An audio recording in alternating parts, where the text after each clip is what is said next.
Variety! Music Thursday! 08709090973 is the phone number if you want to give us a call. Now, it's very rare that we carry over something that we did yesterday, and we're not going to carry over filling in the blanks of the Mountain Song. I don't think we'll do that. I think 45 minutes of that is more than my contract could withstand. But, never mind, the bosses are off on a jolly today, so that's good. So, what we are going to do is we couldn't quite work out the meaning to that song, is Donovan is coming on. Hopefully, fingers crossed, touch wood, if it doesn't happen, don't sue me. At 22, quarter to 4, something like that. It's all a little bit airy-fairy. As is Donovan's music to a certain extent, and nothing bad's there. So we'll be asking the man himself what the flippin' heck that song's about, and finding out what he's up to. So until then, I suppose, we've not asked him, but I don't suppose he'd mind if a couple of you called up and spoke to him. We've only got him for 15 minutes or so, as he's the busy man. And it was sorted out at the last minute by Helen behind the glass. Gotta say, Agent Chris, who's away, would never have sorted that out, Helen. You've pulled out all the stops and you've excelled. 5 gold stars will be in your drawer later on for you. So, why are all these people calling in? Line 2, why are you calling in? Hello, Ian, it's your mum. OK, lovely. She phoned up Clive Bull last night. She's learnt the phone number. We're all in big trouble, ladies and gentlemen. 08709090973. We've been starting the show, and I'd nearly forgotten, every day this week, with 30 minutes of Triple M. You call up, you go straight to air. There's a 7-second delay, so don't swear or say anything libelous or anything like that. But you give us a call, you come straight to air. It works like this. Line 4, you're on the wireless. Ready.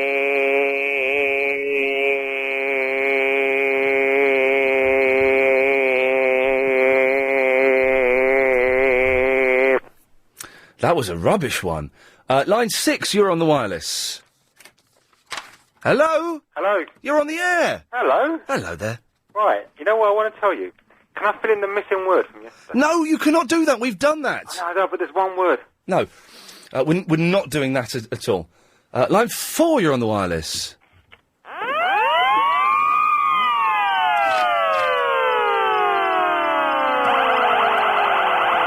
It's like the old days. Line 5, want to join in? Ian, I was just wondering if you could ask any of your listeners, if, do you know my ex-ISP? They're charging me broadband for no reason. I've got no idea what you're talking about. Hold on, I'm on the phone 1 minute. Yeah, you're on the phone to me? Yeah, and I'm on the other landline as well. But why? Oh, because I'm phoning up my old internet service provider complaining. Okay. Line 6, you're on the wireless. The cat crept into the crypt, crept and crept out again. That's an old one, isn't it? Let's try line 5. Line 5, you're on the wireless. Hi, Ian, do you like blueberry muffins? Not really, no. Okay, thanks, bye. Bye-bye. I don't really like muffins. Muffins I always find a little bit disappointing. They're always a bit dry. No, they're just a bit disappointing, muffins. I don't quite get them. Line 6, you're on the wireless. Is that me? Yeah. Hello, it's Mickey.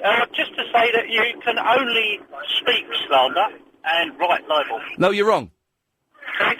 You're wrong, Mickey. Libel's literary and slander is spoken. No, libel is published. Turn your radio off, Mickey, and I'll explain it to you. Got it. Libel is published, and because we're on the air, we are publishing this. Because we have a 7-second delay, and therefore, if I allow it to go out on the air, I have allowed it to be published. Okay. So it's libel. I sit corrected. Thank you very much. Did he say he sits corrected? I hope he did. I like, cause it sounds like I know what I'm talking about. I've still not got that quite right. I've got one bit of that wrong, but it's pretty much the thing, and makes it sound like I'm a little bit clever. Makes it sound like I've read my Ofcom guidebook, which I don't even know what that is. Line 10, you're on the wireless. Who put that there? Who put that there? You be careful, because I know more about you than you'd like me to. Line 9, you're on the wireless. Beaver. Okay, this is an odd start to the show, isn't it? Line 6, you're on the wireless. Good bloody riddance to Larry. Start. Yes. If you're calling in, well, let's get some basics done, shall we? Make sure your radio's switched off, or even if it's not, as soon as the phone is picked up, switch that radio off or get out of that room. Pretty darn quick. Line 4, you're on the wireless. Standard. Yes. Evening Standard. And there's a mystery guest, so tune in at 3:45. Yes, Donovan. Standard. Evening Standard. You know about it. Yes. It's Donovan. Oh, he's gone. Okay. It's not really that much of a mystery, was it? I thought it was quite obvious. Line 4, you're on the wireless. It's Varinder. I got 3 Bs in my A-level. So? Yeah, I just thought I'd like to say, innit, you know. Yeah. Okay. Yeah. Well done and stuff, isn't it? Yeah, alright then. That's all. Okay. And is it Donovan coming in the studio? Yeah. Well, he's on the phone. Yeah, alright then. Alright, bye. You know who he is, do you? No. Okay. You know we did the mountain thing yesterday? Yeah. That's him, yeah. Oh, okay. Yeah. Alright, bye then. Alright, bye. First there is a mountain, then there's no mountain, then there is. There we go. Odd start to the show. It's nearly the weekend, and on Thursdays, I kind of don't care. Thursdays and Fridays, I don't care. So 2 out of my 5 working days, I don't care. It's not bad. I hate John Gaunt. Lovely, okay, there we go. Wasn't that was good. I like having that up. That sounded rude, didn't it? I meant the fader. Line 1, you're on the wireless. Oh, hi, Ian, it's MC Blizzard. Hey, MC Blizzard. How you doing? Yeah, I'm alright, man. So, you still cruising for a bruising today? Oh, no, what? You said you were cruising for a bruising yesterday? Yes, in that case, I'm cruising for a goddamn bruise and bring it on. Oh, right, okay, right. I was just going to say, like, what's going on? So, what's going on? Is that guy going to ring again, the one that wants to start some trouble with me? If he does ring in again, we'll make sure we get his phone number and send it to you. What's that name, Mike, innit? Mike or something like that, yes. I don't think Varinder got 3 Bs or whatever he said. Are you suspicious of his A-level claims? Yeah, I'm just, I think he's a bit stupid, to be honest. Okay, there we go. Line 5, you're on the wireless. Yeah, can we give Donovan a request? Well, he's going to be on the phone, so I don't think he's going to do anything live for us, unfortunately. Why not? Well, I don't want to use the word bottler, because we got him at last minute, really. And he's got Bob Dylan. Well, you know, maybe that'll be next week. Line 1, you're on the wireless. And to finish my point, he was whistling Jerry Garden's theme tune. Who was? The guy at the beginning of Hostel. Hang on, no, that was on Clive Bull's show. No, I told you, I know, but I phoned you up yesterday and told you this, and you cut me up before I told you, so I told Clive Bull instead. Oh, I heard it on Clive. Hey, my mum phoned up Clive Bull last night. I know, bless. Oh, it was brilliant. It wasn't brilliant, mate. It was embarrassing. No, listen, one door closes, another one opens. We lost Larry last night, but we got Lynn back, and your mum started calling in. Oh, no. My mum is not becoming a regular feature on anyone's show. I'm going to have strong words with her a bit later on. Line 2, you're on the wireless. Oh, God.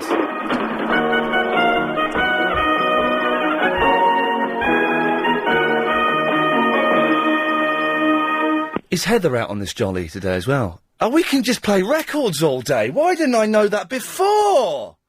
I would have bought in my Yes, Close to the Edge album. Line 1, you're on the wireless. Hello, and again, it's MC Blizzard. I was just going to say that someone said to me the other day, they said that I'm never going to amount to anything in my life. Okay, well, let's take it on the chin. Line 8, you're on the wireless. Yeah, hello Ian, mate. You feeling better today? Yeah, feeling much better. I'm in a good mood. I thought I'd cheer you up a little bit more because I think you like this.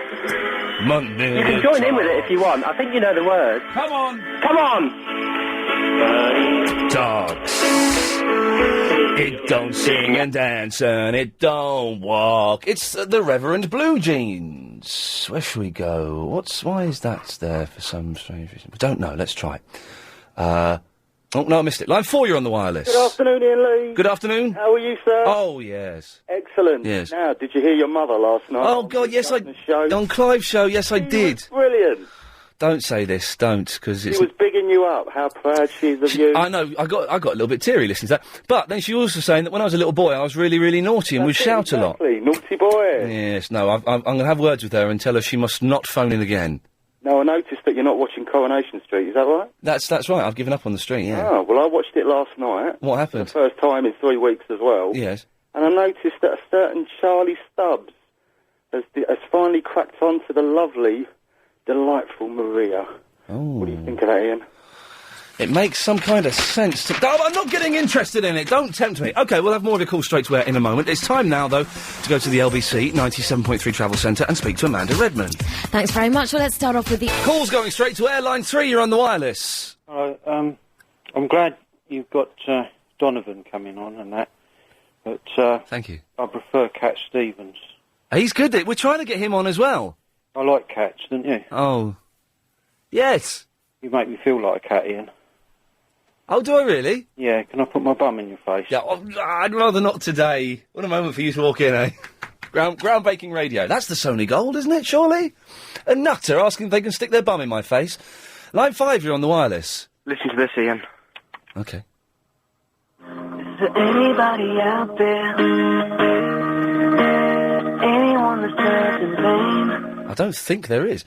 Oh, I don't understand. I've got a clue where to go. Line 9, you're on the wire. Oh, line 9? Oh, that was odd, wasn't it? The screen went funny. Line 10, you're on the wireless. Good afternoon, Ian. Hello, Philip. When Donovan comes on, yes, ask him about the early days when he appeared on Ready, Steady, Go, because that's where he appeared with all the stars that were big in the early 60s. OK, I will do. OK? Thanks, Philip. That was a nice suggestion there. I think we're allowed to take calls to Donovan. We'll see how it goes. We'll play it by ear. I'm sure he'll be a nice enough chap to allow us to do that. So we'll see. Line 5, you're on the wireless. Cakes and jam! Sorry? I missed that entirely. 9, you're on the wireless. Hello, Ian. It's Tom from the Wickford. Hello, Tom from the Wickford. Hello. I just wanted to let you know, I don't know if you know, but Donovan was on Steve Allen's That Reminds Me. Yes, he was, yes. I just wanted to let you know, just so you don't ask the same questions. Oh, well, I didn't... what questions did Steve Allen ask? I feel very sorry about this. I do like Steve, but I actually didn't listen to the programme. He probably asked, what does that remind you of? Pardon? He probably asked, what does that remind you of, a few times. Yeah. But if we ask the same questions... No big deal. I suppose it's good for me, because then I can actually hear the answers again. Exactly, even though you don't know what the questions are. Precisely. Good lad, thank you for that. Helpful advice there. Line 3, you're on the air. Slush puppy, hey! Oh, it will be rude not to now. Slush puppy, hey! I used to be so much quicker on the fingers there. Line 3, you're on the wireless. My name is Lee, Bruce Lee. I'm 24 right now. You can't look worried. Depending on where you're going to strike, it will depend what weapon you are using. The nearest target is your kneecap. I will use my longest weapon, my sidekick. It can be compared to your left jab in boxing, but it's much more damaging. OK, well, Bruce Lee, you're calling up from beyond the grave. 8 years, aged before he died. Line 3, you're on the wireless. Oh, Ian, how you doing? Yeah, Hey. If I could talk quietly, would you think I was offering you sweeties? No. I thought your mum said. She said she used to whisper, and that's the only time you shut up. Yeah, all right, just leave. Yes, that's a technique my mother used when I would shout a lot, is she would talk very, very quietly, and I would shut up and listen. Another technique she did is I used to bite things a lot when I was about 4 or 5, so she bit my arm really hard one day. Well, you had big teeth, so you needed to bite something. Sorry, mate. Yes, sorry. Sorry there. Line 6, you're on the wireless. We are panties. We are panties. Okay, that's a football reference, I think. Line 7, you're on the wireless. Teach yourself Romanian, lesson 8. Okay, this is good. William și Patricia Roberts locuiesc la Londra. Ei locuiesc într-un apartament, într-un bloc. William e profesor de geografie, iar soția lui e profesoară de matematică. Well, that certainly helped. Unfortunately, I missed the first 7 lessons. So, I don't quite know what's going on there. So a little clear up of these. There we go. That's what I was hoping for. Line 3, you're on the wireless. Ian. Oh, God, yeah. Ian. Yes, what do you want? Ask Donovan what his song Mellow Yellow's about. Why? Ask him, Ian. Why, Graham? Do you know what it's about? I do, Ian. Well, why don't you tell me? Ask him, Ian. Goodbye. Goodbye. They call it Mellow Yellow, that's right. What's Mellow Yellow? So nice. Is it about drugs? Or seed? No, it's not about that. Is it? Oh, how do you know that, Johnny? How do you know that? They call it mellow yellow. That's right. Back to that A-level thing. I will not be asking that. Line 4, you're on the wireless. Oh, hello, Ian. What was your, some of your mastermind subjects? The subjects? Well, one was the monkeys, the other was general knowledge. I wanted to go in, I should have gone in. And for my Yes, I'm talking. For my specialist subject, I should have chosen general knowledge. That would have screwed with their minds. I was just looking through the telly guide and there's just a mastermind. Some of the subjects were like the Vicar of Dibley and I just wondered if it was any good. No, it's not. I'll tell you when it's on. Don't worry. I shall not let a moment. I just really want to. I really want to see you. Yeah. Okay. You. That's creepy, isn't it? Line 8. You're on the wireless.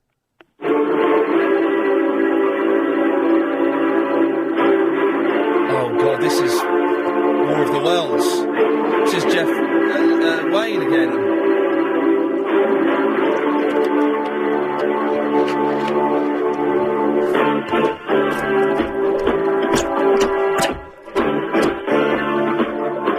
Line 4, you're on the wireless. Hello, it's Anthony. Hey, Anthony, how's it going? Yeah, how are you, mate? Yeah, I'm fine.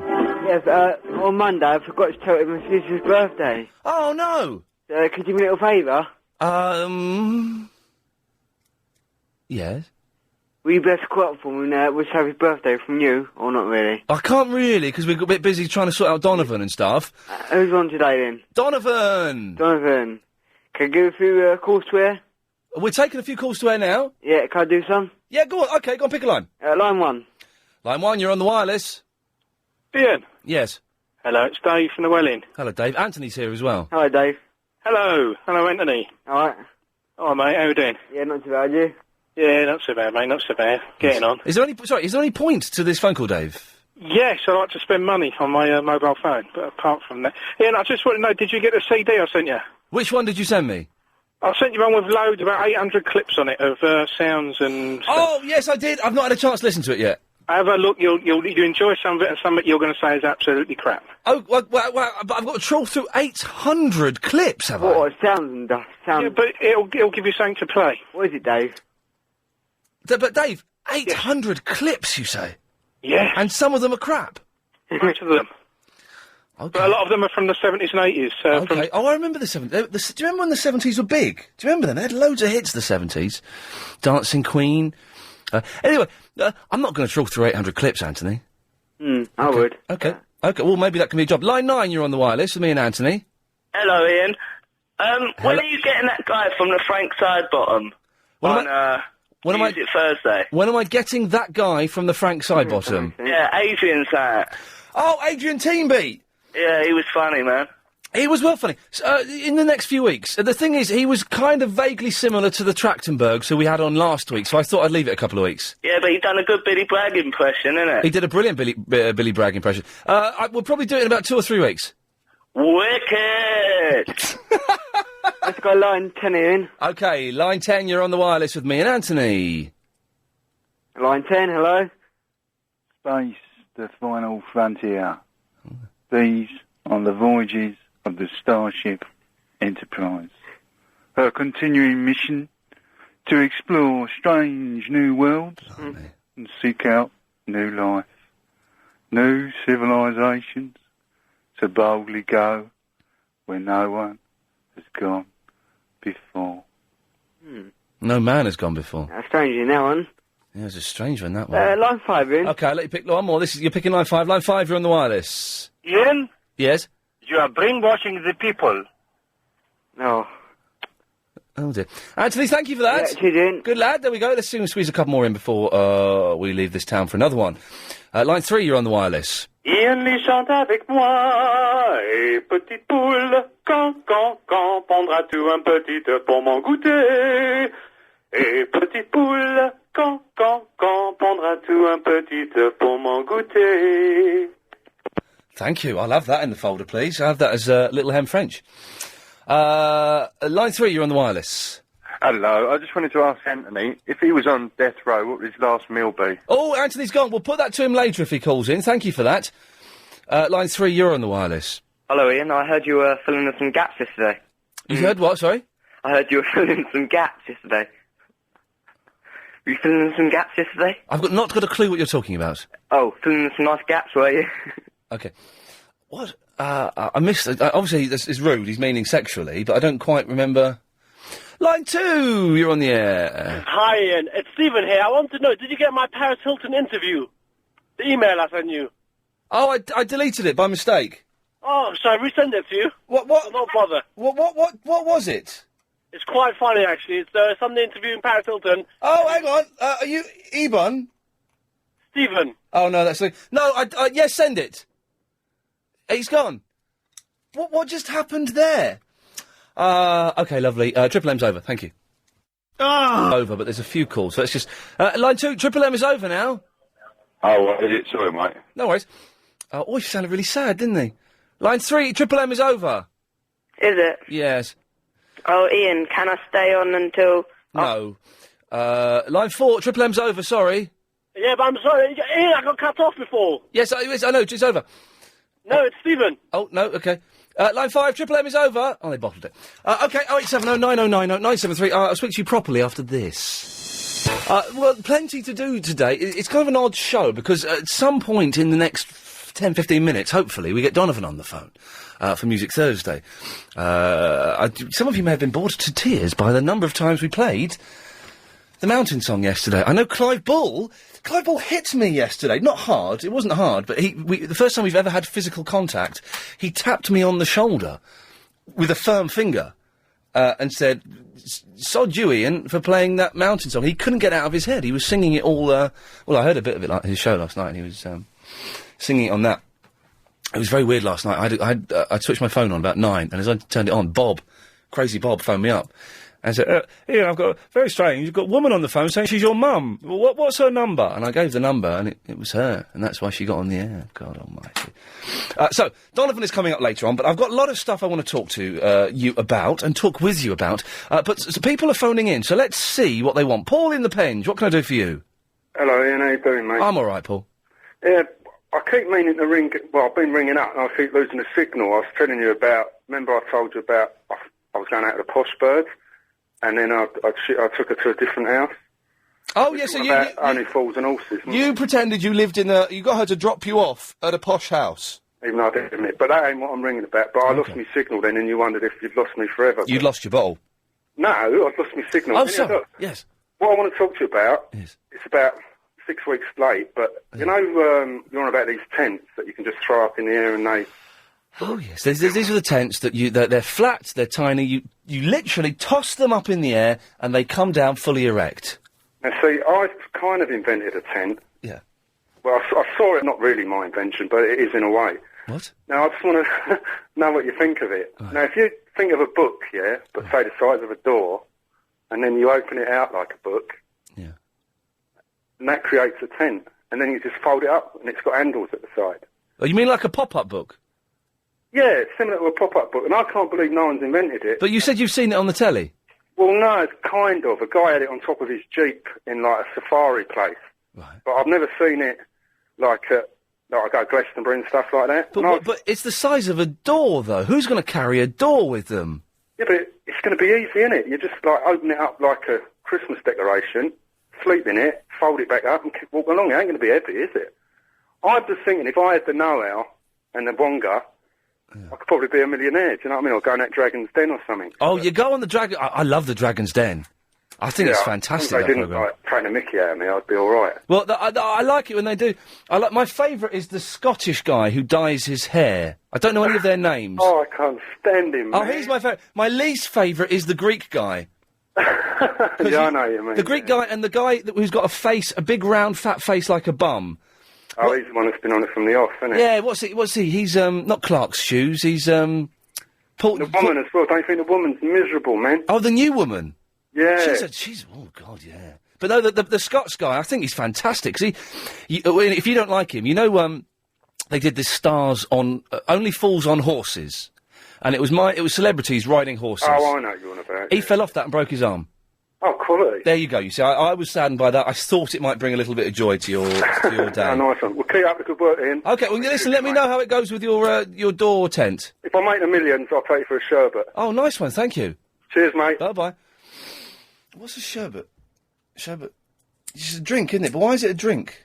It's not beer, is it? Why is it sherbet? What? Obviously it's rhyming slang, is it? So let's work. Sherbet dip. Chip. So, sherbet lemon. MC Blizzard, what? You speak funny. What's a sherbet?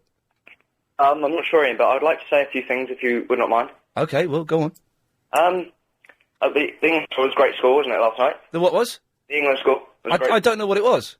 It was 4-0 to England. All right, okay, well, good work. 6-0. It was 6-0 to England last night. 6-0 to England? Yeah, didn't you know? You said 4-0 initially. I'm not sure. No, okay. I don't really like football, it's boring. I've got a person who'd like to speak to you from Lord of the Rings. Okay. His name's Smeagol. I want you to talk to him in a very nice way. Okay. Okay, hang on, I'll just get him. You get the soundboard. I mean, you go and get him, yeah? Hello, Ian. Hello, Smeagol. It's me. Hello. It's me, Smeagol. Hello, Smeagol. I've never seen a Lord of the Rings film. Haven't you? No. Have you got my precious? Yes. Anyway, I didn't know that... I did know that England were playing, because I heard it mentioned on... Again, Clive Show. My whole life is around the Clive Show. It's either watching Clive Show or listening to Clive Show or watching Sliders. So I knew there was a football match, but I paid no attention to it. I didn't know what the final score was. Why couldn't we play like that in the World Cup? It's only Greece. They don't count as a football team. Yes, I believe they won a European Championship. So what? It was fluke. Alex! Hello. Hello, Alex. How are you? I'm all right. How did you do on your A-level results? I got quite well, thanks. Okay, what grades did you get? I got all A's. Oh, wait, and how many did you take? I took 4. Took 4 A-levels? Yeah. What was the hardest one? I say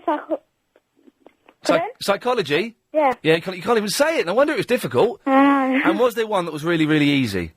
I'd say English. English, yeah. English is well easy, man. Imagine doing an exam on what you speak every day. I know. It's ridiculous. I understand. Yes. Anyway, you've called in not to show off that you got 4 A's. Hey, Varinder only got 3 B's. Who?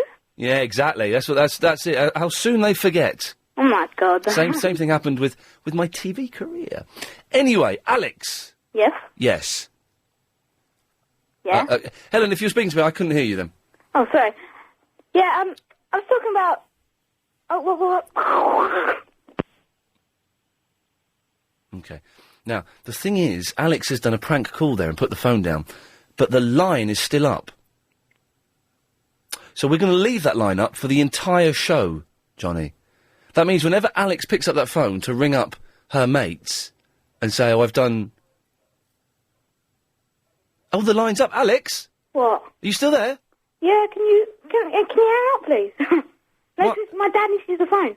All right. What were you doing then, though? There. I went and used the toilet really badly. Sorry. You did a little prank call? No, trust me, it's not. But you made a funny noise? Put the phone down. It didn't work, did it? No. We're better than you, Alex. No, next time, try again on a phone that you can hang up on. Okay. All right, bye-bye. Bye. Cheers for calling. Jonathan, that's one top tip. If you're going to hang the phone in and do a prank call, you're more than welcome to. Well, you're not really more than welcome to. Hello? Should we do that now then, Helen? Is that what you're saying? Jonathan? Yeah? Could you wait a few moments? Yeah, of course I can. Are you? Well, in fact, you can stay on the line with me. Yeah, all right then. Okay, You'll enjoy this, because we're going to go to Victoria now. Oh, lovely, yeah. Hello, Donovan. Hello, Ian. Oh, man! Fantastic! It worked! Donovan, how the heck are you, sir? I'm feeling great, although I got up so early to do television, I should be out flat on my back. I've heard that you were on GMTV today. I was, and it was a wonderful visit with Andrew and Kate and all the people down there. And how did it go? Was it all right? Yeah, it was great. It was a shorty interview, and I performed Sunshine Superman and had a lot of fun. Now, listen, I've got to say, I'm guessing, you don't have to give me the exact figures if you don't want, I'm guessing you're probably in your 60s now. Oh, give him a big hand. A big hand, thanks. 60. Yeah, I reached 60 in May. The rings on my tree have reached 6. But you don't look 60. You look incredibly young. What the heck are you doing, sir? Organic food, yoga, and good living. Now, I know that we have this is brilliant. We have to keep this interview short, because you've got a massage at 4, haven't you? Say that again? You've got a massage at 4, haven't you? Yes, I do, and this is one of the great things that one must do when one is in a beautiful hotel like this. Fantastic. No, hey, listen, you pamper yourself, sir. You deserve it.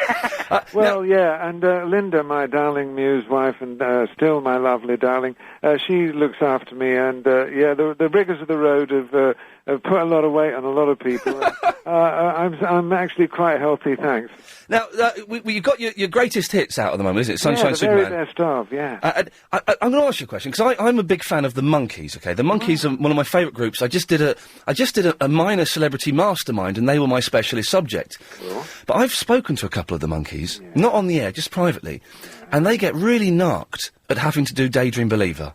Right. Because they've done it, like 25 million times, and it's they kind of got a bit jaded and a bit. Oh, we've got to do this again.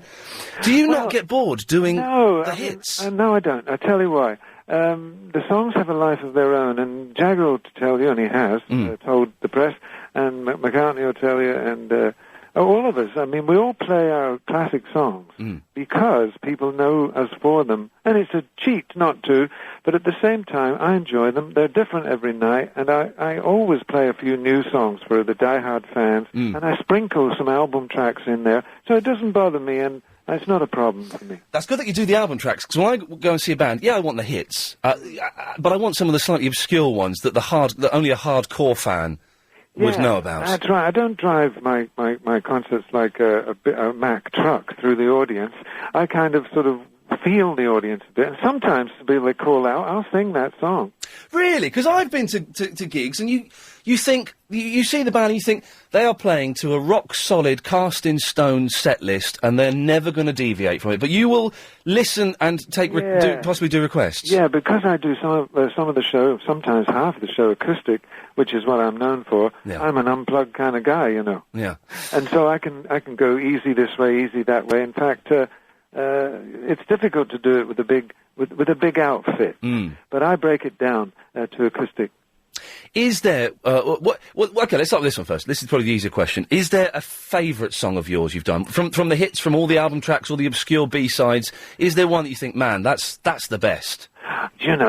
I have different genres. I'm so pleased to say I've written so many songs in different styles that I've got 5 different styles and favourites in each. But in my rock, what I call rock acoustic styles, I love Hurdy-Gurdy Man. Oh man, it's a classic. Maybe that's my favourite above all. Something happened on that session that was really extraordinary. It goes my phone, I've thrown it on the bed.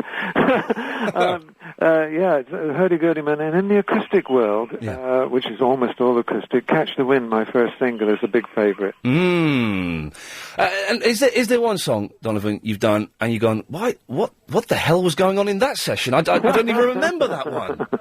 I have found some sessions in my archive, which I forgot I even did. Yeah. That's fantastic. And I found some sessions where it was obvious what was going on. We were having a party and we weren't making a record. It was the 1960s. Well, it was the 1960s. So there are lots of different finds that are coming out, and it's quite extraordinary, yeah. Okay. Donovan, are you all right to stick around for a few minutes? I've got to quickly go to the travel. And if a couple of people called in, would you mind answering any questions from them? I wouldn't mind at all. You're a good lad. You are as nice as I imagined you would be. Well, why not? I'm in the game of communication like you. Look, give a good vibe, make the music sweet and harmonic, and rock and roll sometimes. Oh, man, you're a good lad. Donovan, stay there. We'll come back to you in a second. It's time now, though, very quickly, to go to the LBC 97.3 Travel Centre and get the latest from Amanda Redman. Well, on the... you're listening. It's Music Thursday. We've got Donovan on the phone. Donovan, hello, sir. Hello, I'm still here. Oh, man, it's fantastic. What are you doing at the moment? Obviously, you're going around, you're plugging the CD. Are you doing live shows at the moment? Yeah, I'm completing in the next week 7 festivals across the summer. Tomorrow I'm headed for the Green Man Festival above Cardiff in Wales, which promises to be interesting, literary and musical. Yeah. And then after that, a little trip down to Mallorca in a little studio where I'm building some new tracks for new recordings next year. Mm-hmm. And then my last festival of the summer will be in the Cavern Festival in Liverpool. Oh, fantastic. Where I'll go up there and spend some time in that crazy week where they celebrate those 4 lads called the Beatles, who I actually got to know very well in the 60s and still know Richard. Haven't seen Paul for a long while, and he's going through his troubles. But Richard, meaning Ringo, and so I'm invited up to do a concert in the concert hall in Liverpool, but also to tell a few anecdotes. Oh, really? Of those early days when I hung out with those four guys. What were they? I've got to admit, Ringo has always been my favourite Beatle. Because he comes across so well in those, in A Hard Day's Night and in Help. Yeah, well, Ringo always had an acting talent. He's very dour, and his humour is very clipped, very Liverpool. I miss it. I miss hanging out with the Liverpool lads. So when I go up there, I'm going to be enjoying that extraordinary Liverpool humour that they got going up there. Donovan, we've got Katia, who's in her workshop. Katia, you all right, love? Yes, I am. You want to speak to Donovan, do you? I would like to, thank you. Away you go. Hello, Kathy. What's your question? I would like to know if the mountain song is a reference to the Buddhist philosophy. No, let me interrupt. I'll tell you what this is. Donovan, you won't believe this. Yesterday, we spent 45 minutes analysing There Is a Mountain, your song, and we had people phoning in, and we took the word mountain out, and they were filling in the blanks. Yes, there is a... yeah, exactly. Hang on, where is it? I've got it somewhere. We had it... oh, yeah, we had this. First there is a... Whatever. Then there is no... Whatever. Then there is...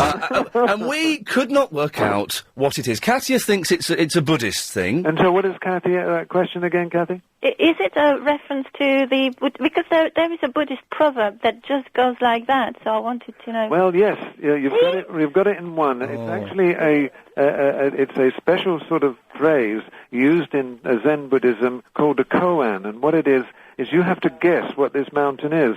First there is a mountain, then there is no mountain, then there is. Basically, first there is something you have to achieve in your life, and you give yourself to every part of you to it, and you climb and you climb and you climb, and you think, when I get to the top of this mountain, I'll have achieved everything. You get on the top of the mountain, sure enough, on the other side, there's another mountain.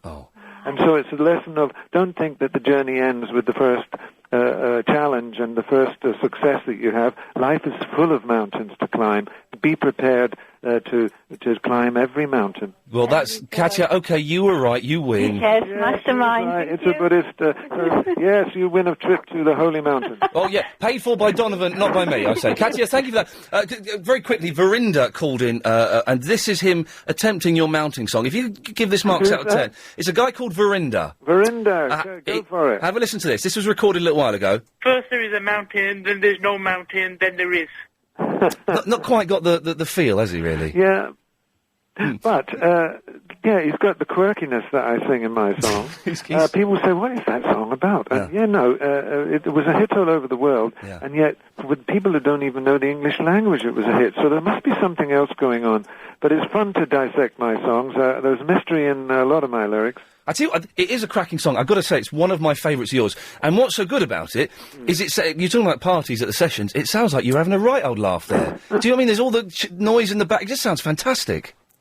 In the mountain song? Yeah. Yeah, well, yeah.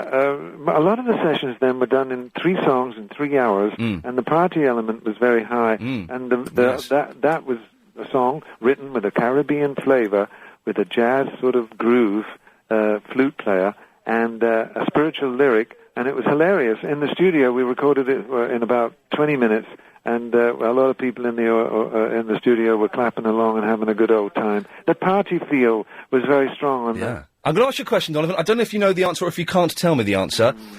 You may not remember this. Who threw the glass ashtray out of the window? Who threw the glass ashtray out the window? Nobody knew. It was in the movie Don't Look Back, which is an amazing film. Bob Dylan got very upset because he said, quite rightly, somebody's got to clean that up. It got very intense, and I said, don't worry, Bob, I'll clean it up. He kind of was taking the mick out of you a bit in that film, wasn't he? No. Are you sure? No. Bob was taking the mick out of everybody. Yeah. But in the long run, Bob and I were very, very close musically, and very needed on the scene when we arrived, and we caused quite a furore there. Peter is in Wandsworth. Peter, you want to speak to Donovan? Yes, hello. I go back to the days of Long John Baldry and Donovan at a place called the Troubadour on Earls Court Road. Do you remember My the Troubadour? goodness, Long John, I think he's still with us and living in Canada. Right.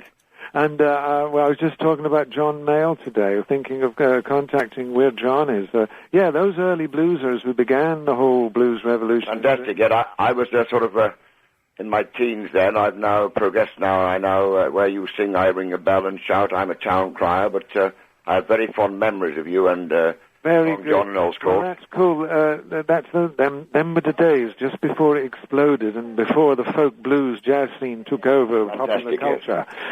Great to remember it. Thank you for your call. My pleasure. Peter, thank you very much for that. 0870 9090 973. We've got Donovan for a few more minutes before he nips off to have a well-deserved massage. And God, thank you very much. Damn it, if I was a folk star, I would be having massages coming out my ears. Danny, do you want to speak to Donovan? Yes, hi. Hello, Donovan. Is that Danny? Danny, that's correct, yes. What I was just harking back to the days of Don't Look Back.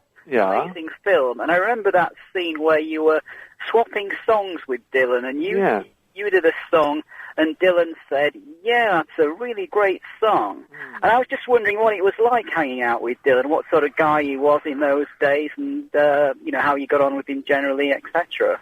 Well, that would take a long while, but I've got a book out now which explores a lot in detail, but just give you a quick pressay. Yeah, here came Bob Dylan into Britain. Extraordinary. Such a powerful singer on the scene and folk singer at that. I had to meet him, and sitting in the same room was electric. What you saw on film was one thing. What we did off the camera was another. It was extraordinary. What I found about him was an incisive poet, railing against the military-industrial complex with a set of tunes and attitudes that would change the whole scene. It was delightful. Not what the film or history ever says about me and Bob. It was extraordinary. That very week he introduced me to the Beatles, sitting in the same room with Bob Dylan and 4 Beatles. Wow. I was accepted into the inner circle. Did you feel a little bit overawed by him at that time, at that stage in your career? Did I do what?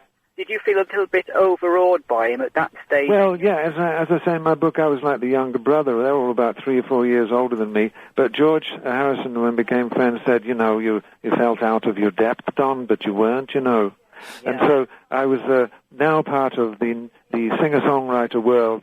And as I can say now, I've never looked back. Danny, listen, thanks. Donovan, stay there. We'll got a couple more minutes if that's all right. I've got to do a couple of ads. 0870 9090 973. We've got Donovan for another 2 or 3 minutes. We'll speak to him after this. Okay, Donovan. So let's do the business. You've got the Sunshine Superman, The Greatest Hits is out now. Yeah. And that's going all right, is it? That's Yeah, it's called The Very Best this time, but there's the same set of hits, but with some extraordinary album tracks, sort of bonus tracks on there. And it was a marvellous summer for me because I allowed one of my songs to be put in that extraordinary cider commercial this summer. Of course, yes. And it was the coolest drink, and I think the coolest song of the summer. This is my 40th year last year, and this year is my 40th year. And I released a book celebrating with festivals, returning to the concert world, and EMI releasing The Very Best, and it's doing quite well, I think. What's the book called, so we can... The book is called... Very, very cliche, the autobiography of Donovan. It works for me. The hurdy-gurdy man. Oh, we go. It's out in paperback, and it's a romp, I must tell you. Are you on the internet? Am I on the internet? Donovan.ie is my website. Donovan.ie. There's lots of stuff on there telling everybody what's going on. Lovely. You've heard him. He's here now. Varinder! You're right. I was want to ask Don a question. Okay, Varinder, away you go. What's your relationship with Bob Dylan right now? I haven't seen Bob for a while. I'm following his music, and the last time we met was in a car park in Las Vegas. Wow. He was pulling out on his tour bus, and I was pulling in. We were sort of crossing paths. It was a short, quick meeting, but I haven't seen him for about 7 or 8 years now. I'd have to go to a show to see him because he's permanently on the road or in retreat. The never-ending tour, of course. The never-ending tour. Varinder, you got 3 Bs in your A-levels, didn't you? Yep. Well done, sir. And do you want to sing the mountain song to Donovan? All right, then. Go on. First there is a mountain, then there is no mountain, then there is... My goodness, it sounds oriental. It sounds marvellous, thank you. Yes, that's what you can say. Varinder, thanks for that. Can I have a CD of him? go get stuff to go and buy one, you fool. Thank you. Cheeky sod. Plugging me in there. I've enjoyed I've enjoyed talking to you all. Thank you. Hey, Donovan, listen, man, we'll let you go. We'll play one of these songs. Thank you very, very much for coming on the air. I know it was all done at short notice, but we appreciate it. Thank you for making a big fuss over all the songs. I'm glad. Thank you, all my fans out there. I hope to see you at some of the gigs. Donovan, thanks a lot, man. Take care. Bye now. Bye-bye. What a lovely, lovely fellow. I know it's a cliche, but are we gonna... Oh, which one do we play? Which one do we play? Oh, it's got to be this one, hasn't it, I suppose.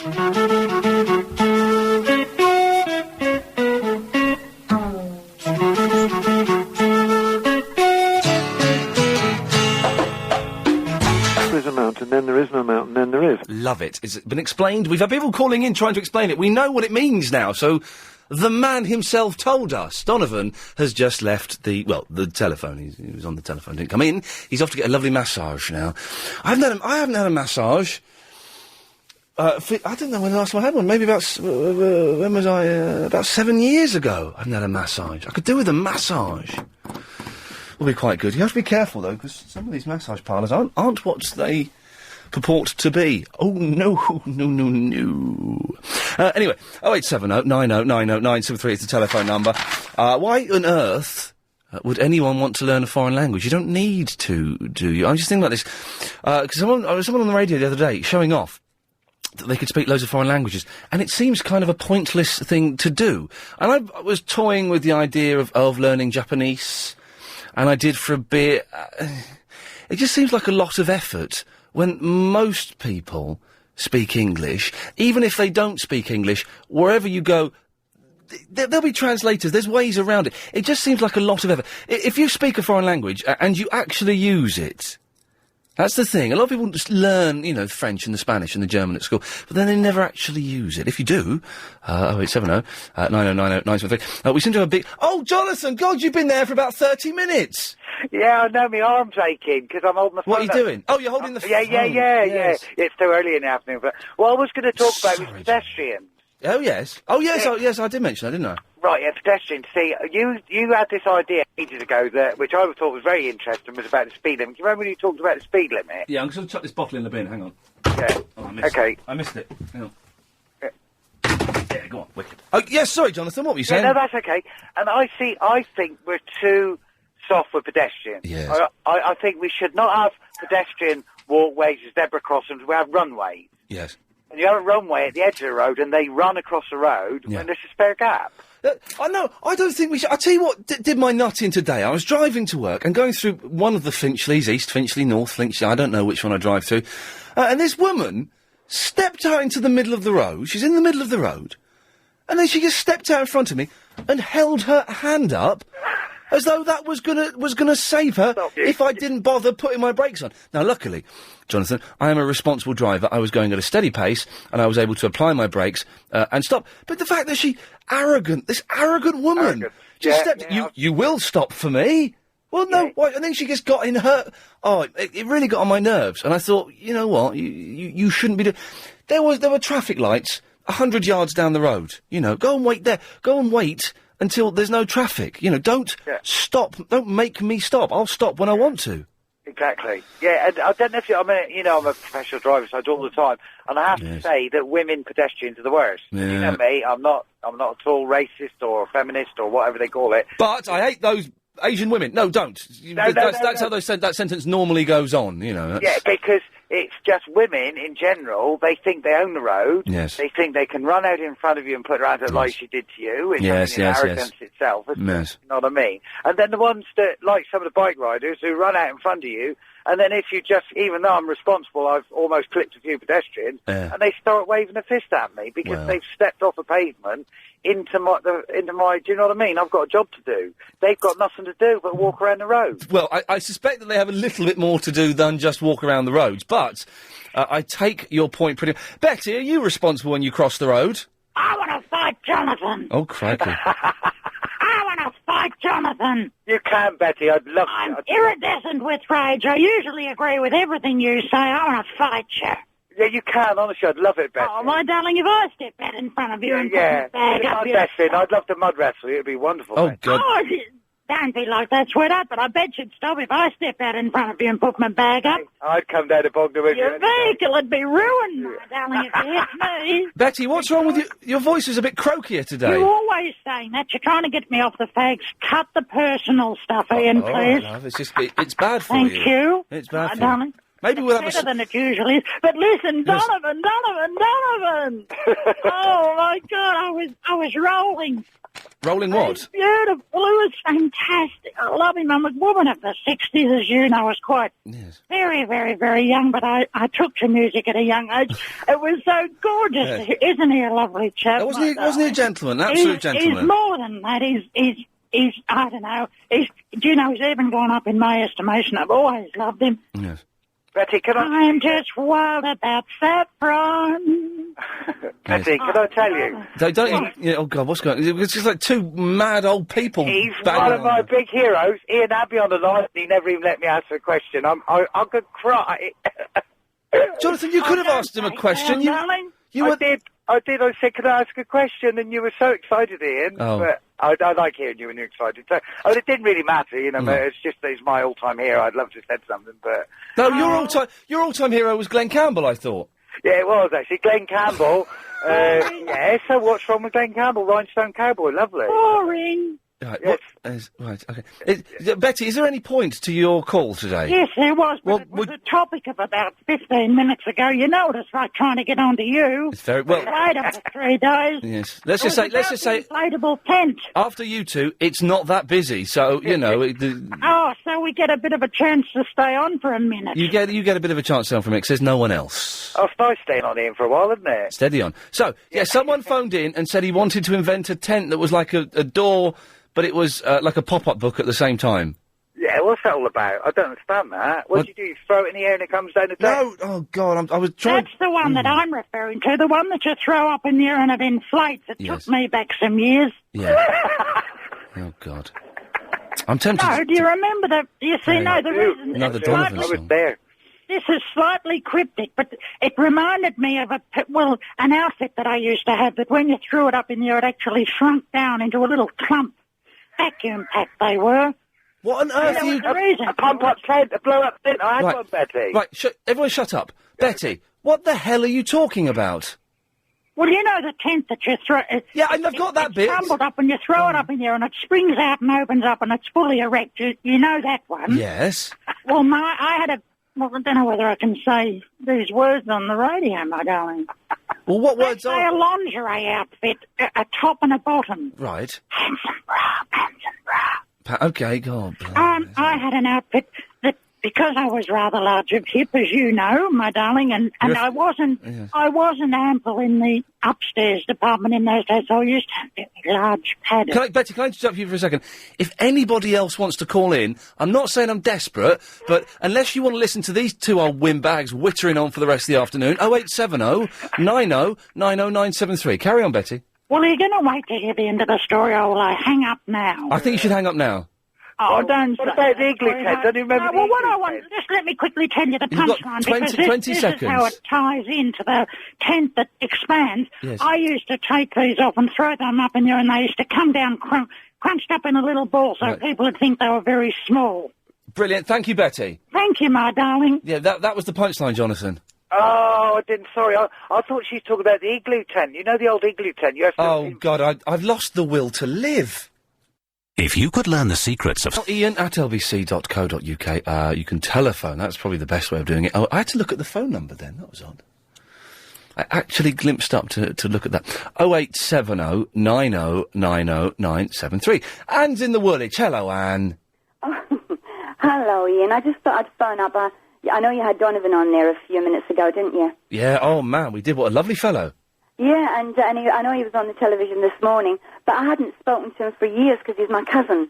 Whoa, hang on a second. Yeah? You're related to folk rock superstar Donovan? Donovan, yes. His mother No. was the sister of my dad. They were Hang on, brother and sister. Hang on, let me work this out. So his mother... Oh, so his mother is your aunt? Yeah. And so it's proper... So it's not like twice removed for 3 times... No. Because he came from a very big family. Yeah. My father and there was about 7 of them. There was about 6 or 7 sisters.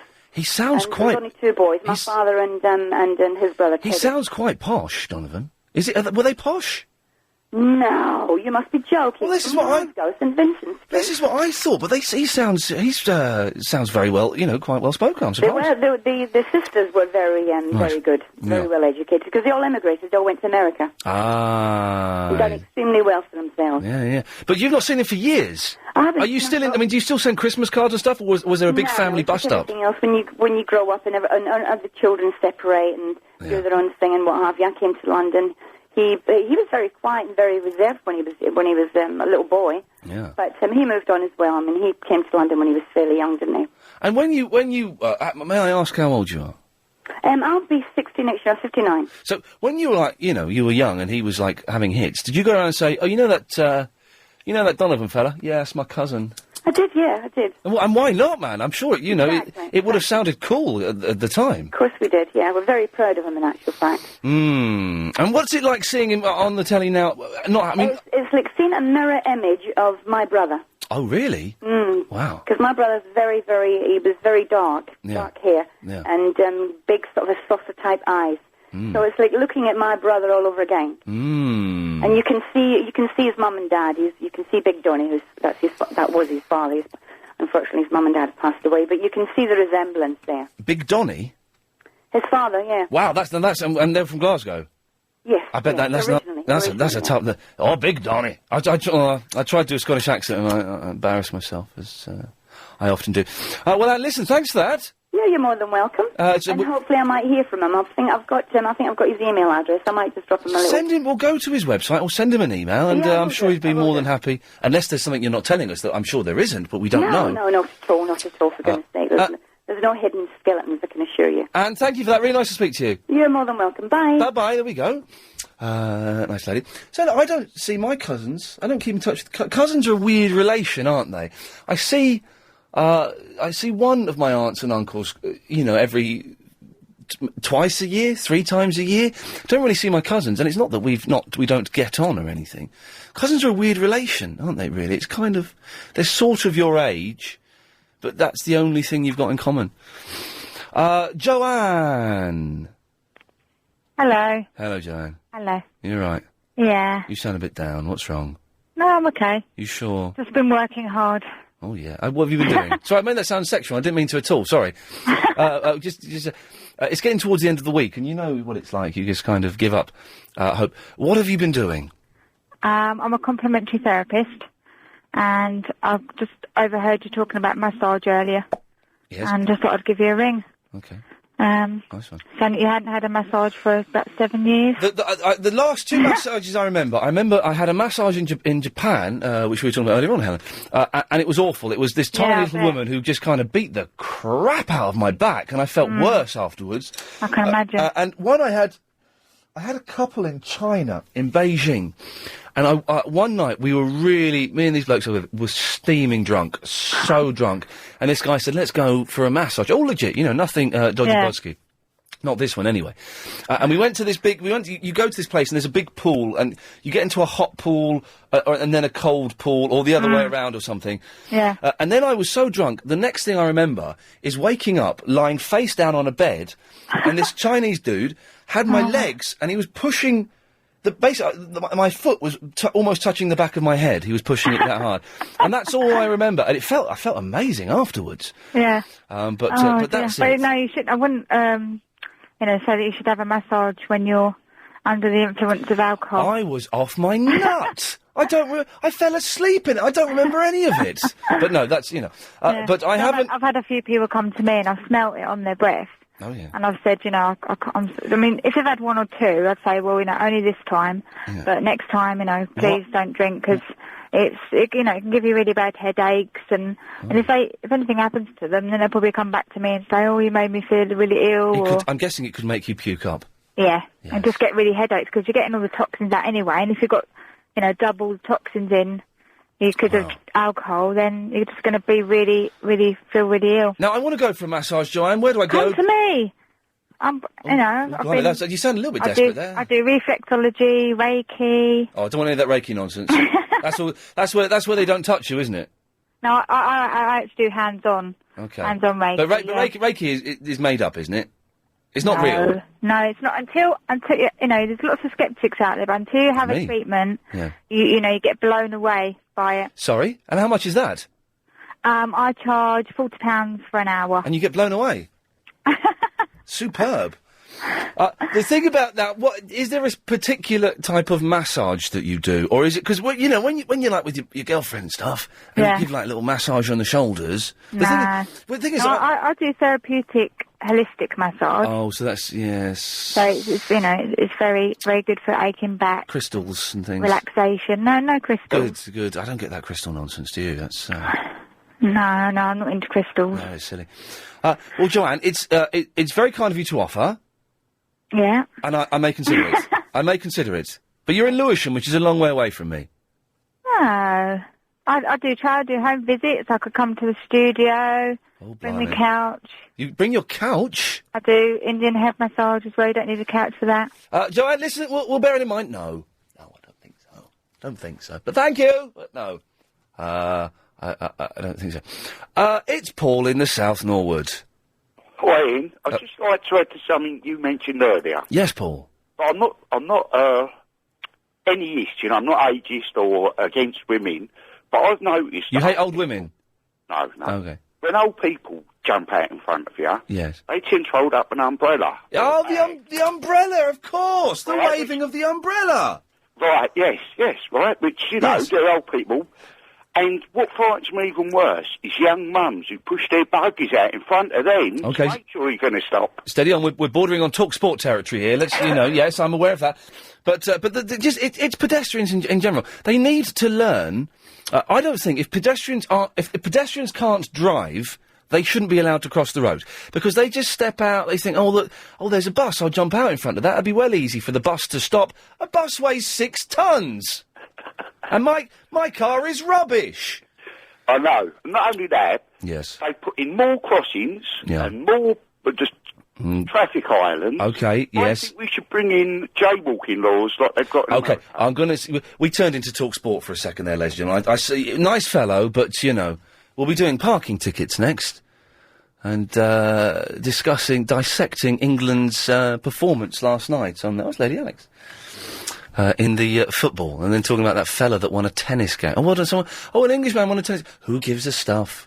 It's sports. Sports, as we all know, are boring and rubbish and completely inconsequential and serve no purpose whatsoever. That's the sports rant over and done with, for goodness sakes.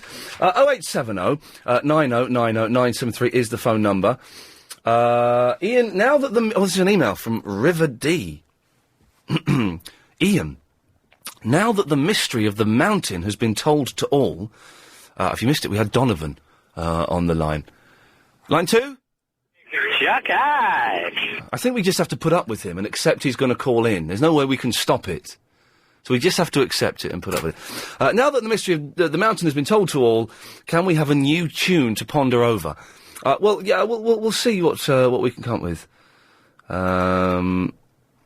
What's this? What's that? Dude, what has happened to Barry, to Lynn, to Yasser, Dr. Khan and Igor? These people seem to phone up for months and disappear. Well, Lynn was on Clive Bull's show last night. So, I'm sure she will call us up at some point whenever she gets the thing. Barry, I don't know where Barry is. Yasser, I don't know, but I know that Yasser tried to get me the sack recently by writing a long, detailed email to Mr. Hooker. And Dr. Khan, no idea. Can't help you, I'm afraid. Yes, Clark is going to call us in and learn to speak English on the radio, which is good news. Well, it does fit in with our topic because we're talking about speaking foreign languages. Someone sent... listen, if you don't send in long emails, because it's a phone-in show, can't really read them, so, Karina, thanks, but call in, do you know what I mean? Don't be a bottler all your life. And Anissa, have a lovely cup of hot chocolate. 0870 9090 973 is the phone number. We're dissing pedestrians because they're idiots and they don't know how to use the road. We're asking, why does anybody bother with a foreign language? If you know a foreign language, have you ever spoken it? I don't think so, because they all speak English, and there are machines. There's a thing you can get on your PlayStation Portable. You speak into it, it translates for you. You don't need foreign. Any more? Jamie's in the Mile End. Hello, Jamie.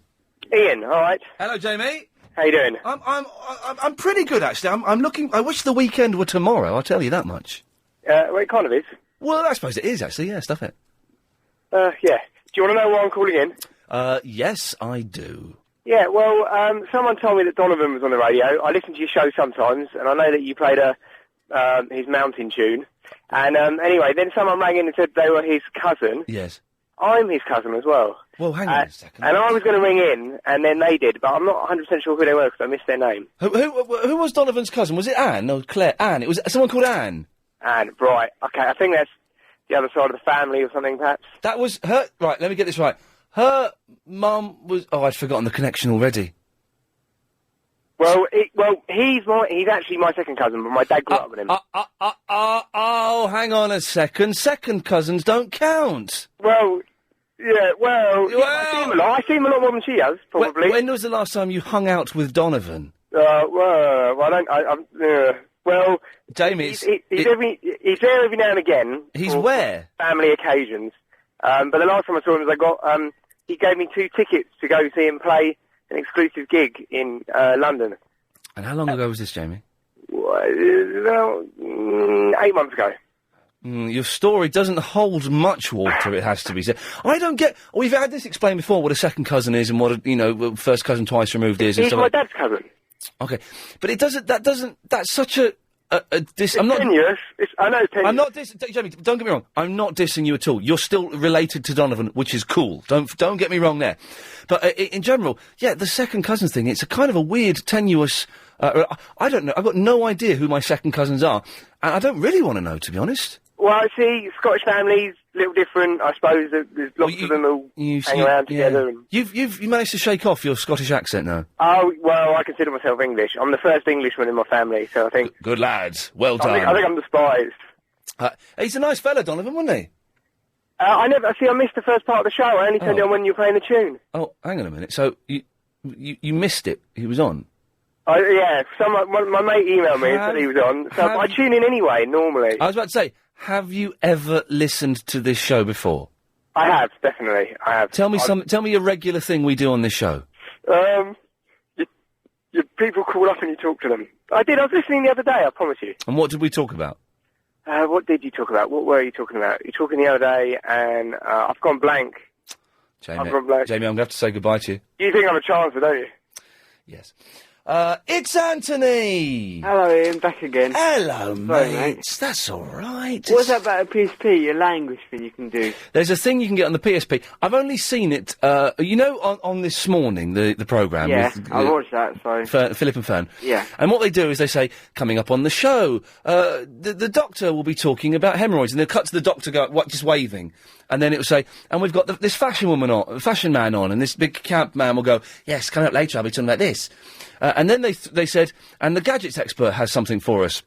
And it went to the gadgets expert, and he said, yes, I've got a thing on my PSP where if I speak into it, good morning this morning, and press this button, it says it in a foreign language. How the hell does that work? Well, I'd imagine there's a little bit of magic in there. Yeah, you must have some, stuff to put inside it, or... I got sent a Nintendo DS Lite the other day. Who by? Nintendo. Oh, cool. What? And I tell you how I got it. I was hosting an awards ceremony for computer games people. Oh, cool. Yeah. And I slagged off Nintendo. For free? I slagged them off. Oh, yeah. And they sent me some free stuff. Oh, my day. Isn't that fantastic? So that's cool. So I've got that, and next week I'm going to get my DS online. Oh, online? Yeah. You got on the PSP much, Ian? No, I don't, to be honest. Yeah. I don't. And I even on the plane a while ago, I didn't really use that. I was. What about you do go on Xbox 360, don't you? I'm on there all the time, man. Kicking some wicked backside. You gonna buy FIFA, Tiger Woods 07 or not really? Am I gonna buy what? Tiger Woods 07. Tiger Woods 07, no, because I've got Tiger Woods 06. Oh, yeah? Yeah. You can say you can trade it in and you get money off. You trade it in, you still got to pay another 40 quid or so. Yeah. Anyway, we have to be careful, we're being a little bit too geeky. Guess what? There are some people, and I don't understand this myself, some people don't like computer games. No, and some people don't like football either. I don't like football, it's rubbish. I don't know why people don't like computer games for, like. I don't know, because everyone should like them. Anthony, was there a point? Yeah, quick question for you. Yes, sir. Dave caught up on the Triple M. Yes. He said he's going to send you a CD with 80s, some sounds or something. Well, someone has said... Oh, yes, yeah. No, he sent him... sometimes people send in CDs with songs and with clips and bits and pieces that they think I might be interested in. Generally, I'm not, but they think I might be. And he sent in a CD. So I'm going to be sick, I think. I'm all right. Yeah. I'm not sick, just belch. Okay. I was being dramatic for the radio. And he sent in a CD with 800 clips. 800. Yeah. And different sounds. All it'll be is 800 things like flange. Live bull. My name is Ian Lee. It'll be like 800 of those. Like that. And I'll have to go through it and go, that's a good one, that's a rubbish one. Oh, that's a good... And I don't think I can be bothered. Can I have a copy of that CD at all, Ian? Excuse me? Can I have a copy of that CD at all? Why? Because I just want to listen to it, that's all. But why would you want to... I think it's going to be like on computer format. Is it? Like MP3. I don't know. I don't know. Yeah, I'll maybe. Is it possible? Maybe. When Chris the thing is, because you know my producer, my true producer, Agent Chris, he's away. I don't know where he is. I've not heard from him. Did you just disappear then, or what? Well, no, he's gone on holiday, but because of the old he couldn't fly. No. So I'm guessing that he's at his mum's in Wales. But I've got Helen here this week, and I've got Lady Alex takes over tomorrow. Helen's doing a good job, isn't she? Helen's doing excuse my language, a bloody good job. The pressure's on Lady Alex. Can Lady Alex rise to the challenge when she takes over? Tomorrow. She starts tomorrow. Okay. I'll let Chris... I'll have a word with Chris and see if he can be bothered to send it to you when he gets back. Yeah, okay, thank you. Oh, Anthony, now, very quickly, we had a question for Ask Anthony. Oh, when? Today? If you were on death row in America and were about to be executed because you committed a horrible, horrible crime, too horrible to mention on the radio, what would your last meal be? Last meal? Oh, dear. Probably a Chinese. Nice one. Anthony, thanks very much. Cheers, Ian, bye. Bye. Are you allowed to ask for anything in a last meal? Because if I wanted a last meal, I want like proper roast potatoes. Yeah, they'd have to do that. Are they bound? They're bound by law, apparently, to give you exactly what you ask for in a last meal. Is that the same as the last rites? What are my last rites? Is your last right you're allowed to do some? Oh, it's a. Dying is a different thing, isn't it? Okay. It's Chris! Oh, Ian, how you doing, mate? Oh, what would your last meal be? I know how you're doing, because everyone's asked you on the radio already. What would your last meal be, Chris? Lamb chops. It'll have to be lamb chops, mint sauce and roast potatoes. I've already planned it out, because I'm going to get caught one day. Oh, fair play. What can I do for you, Chris? Have you been listening to the news on the radio today? They reckon that skinny celebrities are now like the idol. All the fat people, all the fat blokes are thinking, right, that's the way I want to be. Like Russell Brand, who presents Big Brother's Little Brother. I read a thing saying that yes, that there's a new thing they've made up called manorexia. Yeah, and it's men trying to be skinny like TV presenters. Yeah, so I reckon you're going to be the new idol soon. Oh, hang on. The thing and is, like Vernon Kay and that, I reckon. The thing is, though, Chris, it's been a long time since I've been on telly properly. I've gone the other way and started to fill out a bit. Yeah, I've heard you've been going to the gym and that, pumping yourself up. Yeah, well, yeah, something like that. And I've eaten food, so I'm not. I used to be really skinny about 3 years ago. Now I'm, kind of. How much do you weigh now, Ian? I don't know. I've not weighed myself. Oh, you should do that and see what your body mass is and all that crap. What it's about. Yeah, I was saying that I got weighed a little while ago, but I don't know what it was. But yes, but it's all a load of nonsense, isn't it? Well, yeah. Oh, also, Ian, how's your neighbours? Have they turned up yet? My neighbours, a quick recap for anyone who's hasn't been listening, my neighbours have been away for about 4 weeks now, and no, they've not turned up yet. Unless they not be able to get the flight back, like Agent Chris. But the flights are all fine now, pretty much, aren't they? Well, yeah. Unless they were the ones that got caught. Well, I'm sure, yes, it's possible. I don't think my postcode appeared up on Sky News at any point, and but Chris, thank you for that. Cheers, Ian. Good lad. 0870 9090 973. Well, we're talking about stuff, but it's kind of a free-for-all, it seems today. If you want to just come on and, I don't know, whatever, you're more than welcome to. We'll take more of your calls after we've had some of this. A good chat takes you... Get in peckish. Oh, are they? Clark! Hello, yeah, how are you? I'm fine, Clark. How's it going? Yeah, I'm fine, thanks a lot. I emailed you regarding how to speak very good English, and you asked me to call in, so... Hang on, you're the Chinese fella? That's right, yeah. That emailed in saying you wanted to learn how to speak English? Not speak good English, precisely. But you speak good English, precisely? No, at all, no. Well, let me explain what happened. Clark emailed in a couple of days ago saying, I want to speak English. I'm learning English correctly by monitoring your radio waves, I think is how the aliens used to put it in the old films. And you wanted to come on the air and for me to explain how to speak English. Well, I actually emailed you and you asked me to call you, so... Okay, so we got you. You weren't keen to come on the air because you didn't think your English was good enough. That's right, yeah. But, okay, Clark, tell me a little bit about yourself, Clark. How old are you, sir? 20. 20 years old, and you're from, where exactly? China. Anywhere specifically in China, or just the whole... Well, you've been to China before, so it's a city near Shanghai. Okay, fine. I've only been to Beijing. Okay. I was only there for a few days. And how long have you been learning the English? I've been to England for 5 years. Okay. And what do you think is wrong with your English? No, there is nothing wrong with my English, just that I want to speak in upper-class accents. An upper-class accent? Yeah, that's right. Something like yours. Well, there we go. Now I see your first problem. You see, the thing is, in reality, I'm quite common. Okay. Well, exactly. That's the point. If you want to switch to upper-class English level, you can. Yeah, well, exactly. That's it. All you need to do is you need to pronounce your T's properly. Right. So you say quite. Yeah. Words that have got T's in, you say your T's. Yeah. And that's it, really. That's all you need to do to sound a little bit posher. People... Not necessarily. There are quite a few words that I can't pronounce properly I can't pronounce the way that you pronounce. Which words, and I'll tell you? Well, I can't actually think on top of my head right now, but it's just in general a few words that when I listen to yours and I try to say myself, I just can't do it the same way that you do. Mimi, can you give any tips to Clark to speak posh? Well, I'm not really posh myself. Oh, blimey, no, I've asked completely the wrong person, haven't I? That's terrible. Clark, Clark, are you aware that you sound posher than Mimi sounds? No. Hey. No. What's wrong with my English? No, nothing's wrong with it. I'm just saying he sounds... The thing is, when someone has learnt a foreign language, they often speak it more correctly. Yep. Because they learnt all the rules and the structure and the way it's done. Whereas English people are quite... people with their own language are quite lazy. Right. But he also sounds... I can't speak... Now I'm really concentrating. I can't speak English. He's also better spoken than you are, Mimi. Oi. No, not at all. Well... Clark, would you say oi, for example? Oi! Can I say it? Yeah. Oi, yeah. Yeah. Do you ever say oi? Not often. I think that's quite rude. It is... thank you. Yeah, see, Mimi, you just said it to me twice. No, actually... okay. Yeah, thank you.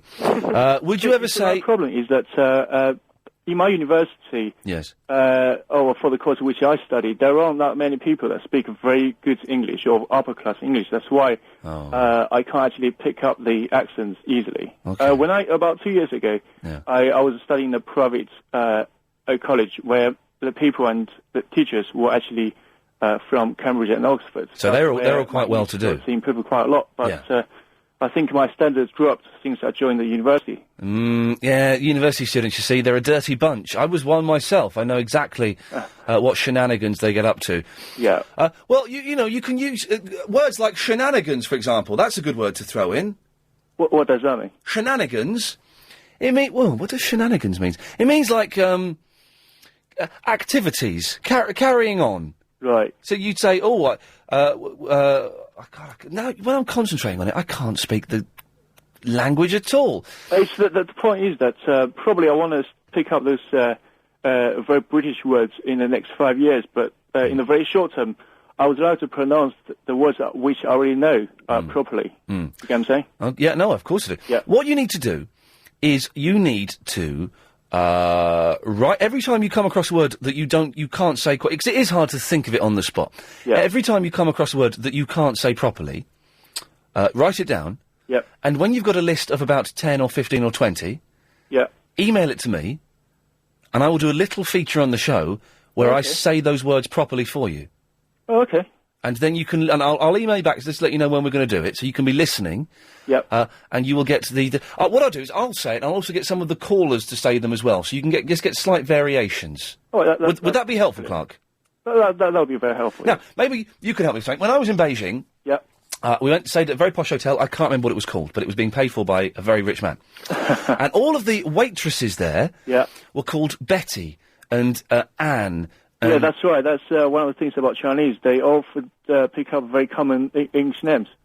Now, already I think you might ruin what I thought was a brilliant story.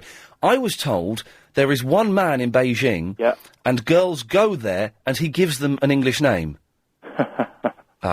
I'm not surprised. Yeah, you're laughing because that's nonsense, is it? No. I'm just generally agree with you. Oh, agree with me? Yeah. Okay, well, fine. I was well, Clark, listen. Just before I go, I just want to say that I love your show, and you're my favourite radio presenter. Do you get the humour? Do I get the humour? Yeah, it's supposed to be funny. Sometimes, yeah. Okay, that's interesting. I was wondering how that would translate. Well, Clark, listen, man, it's lovely to speak to you. And call in, you know, if you ever want to call in, feel free to. Okay, after I improve my English a bit further. No, you don't... Mimi, tell him he's good. You've got really good English.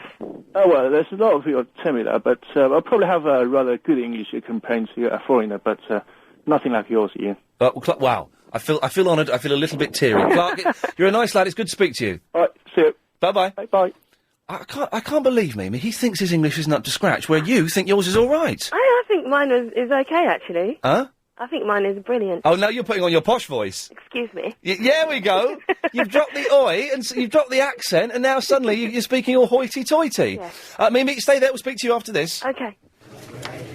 Come on, Mimi! Yay! All right, girl, you go for it. Hello. Yes, hello there, Mimi. I'm a first-time caller. Oh, right, yeah. Oh, hang on. We've got a fanfare to play for you. Hang on. I should have been told this was a first-time caller. I haven't got the fanfare ready. Hang on. Okay, right, say it again. Go on. Hi, I'm a first-time caller. Not really that. That was a bit crap. Yeah, we might drop that feature, I think. I don't know if it works. Okay.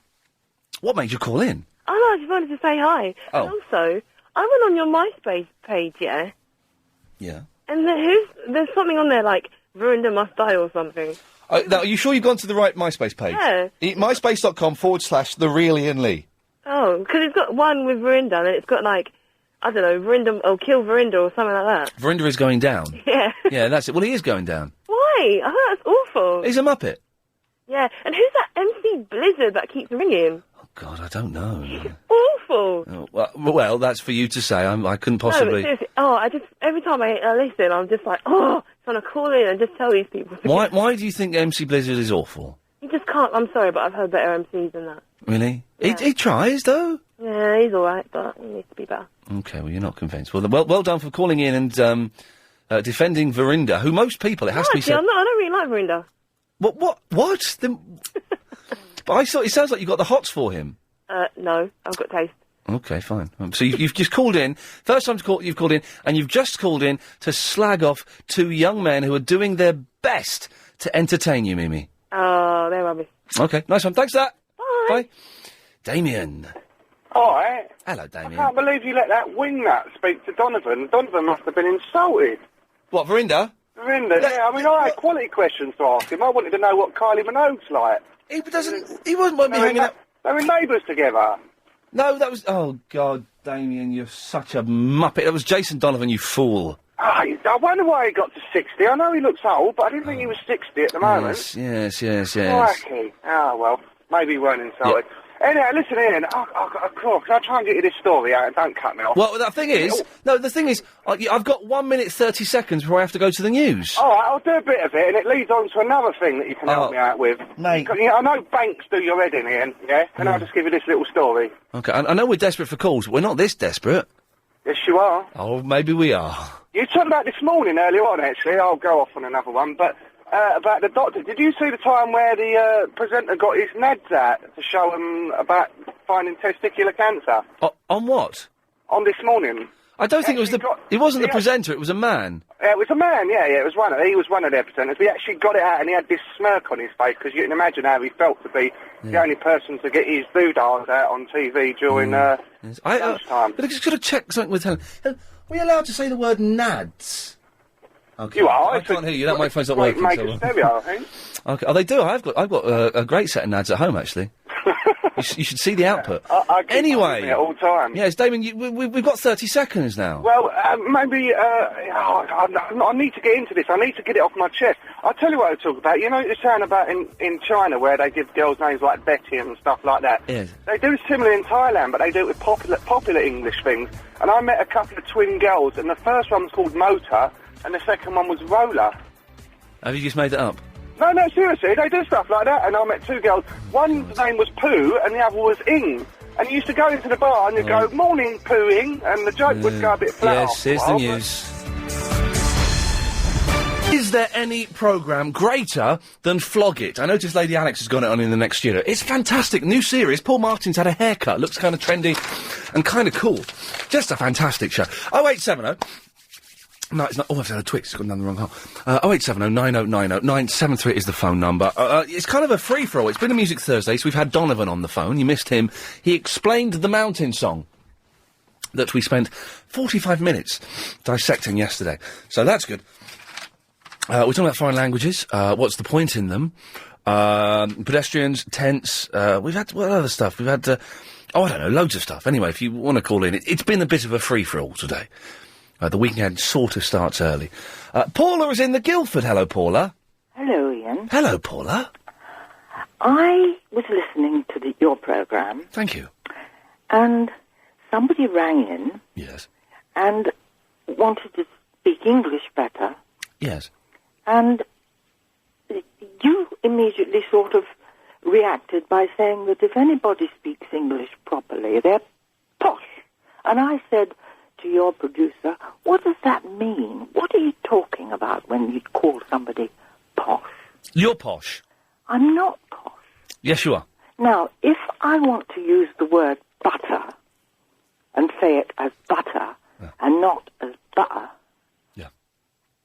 I mean, it's more difficult to say butter than it is to say butter. Well, no, it's harder to say butter because of the T's in the middle. No. Butter, because there's no hard time, so butter. But no, because what they're doing is they're just making a word without using a consonant. And this is what I'm finding when I listen to phone-in programmes. I find people are terribly inarticulate. Yes. I find that they can almost form a sentence without using a consonant. But that's how people speak, though, isn't it? There's nothing wrong with that. There's no right or wrong way to speak. That's the thing. I don't know that that's right, Ian. We are... No, it is. No, because English, as a language... is evolving. It's fluid. It's not, written in stone. No, it's lazy. No, it's not lazy. It's evolving, Paula. No, I think that if you find another word, another meaning for a word, another word to express another word... What? Well, if you say you take the word description... Hang on a minute. First there is a mountain, then there is no mountain, then there is. Now I get it. Now I get it. Well, that was a bit of druggery in the 60s, wasn't it? Bit of druggery? A bit of drugs in the 60s. Oh, well, if Donovan's listening and he wants to... That was my take on that song years ago. And he wants to take anyone to court, then it's Paula that's saying that's not me. No. I don't take songs that seriously, do you? What do you mean take them seriously? Paula, you're rambling all over the place like an incoherent old lush. Eh? Yes. The thing is, now listen, you are posh, not because you say the letter T, but because of you have a posh accent, simple as.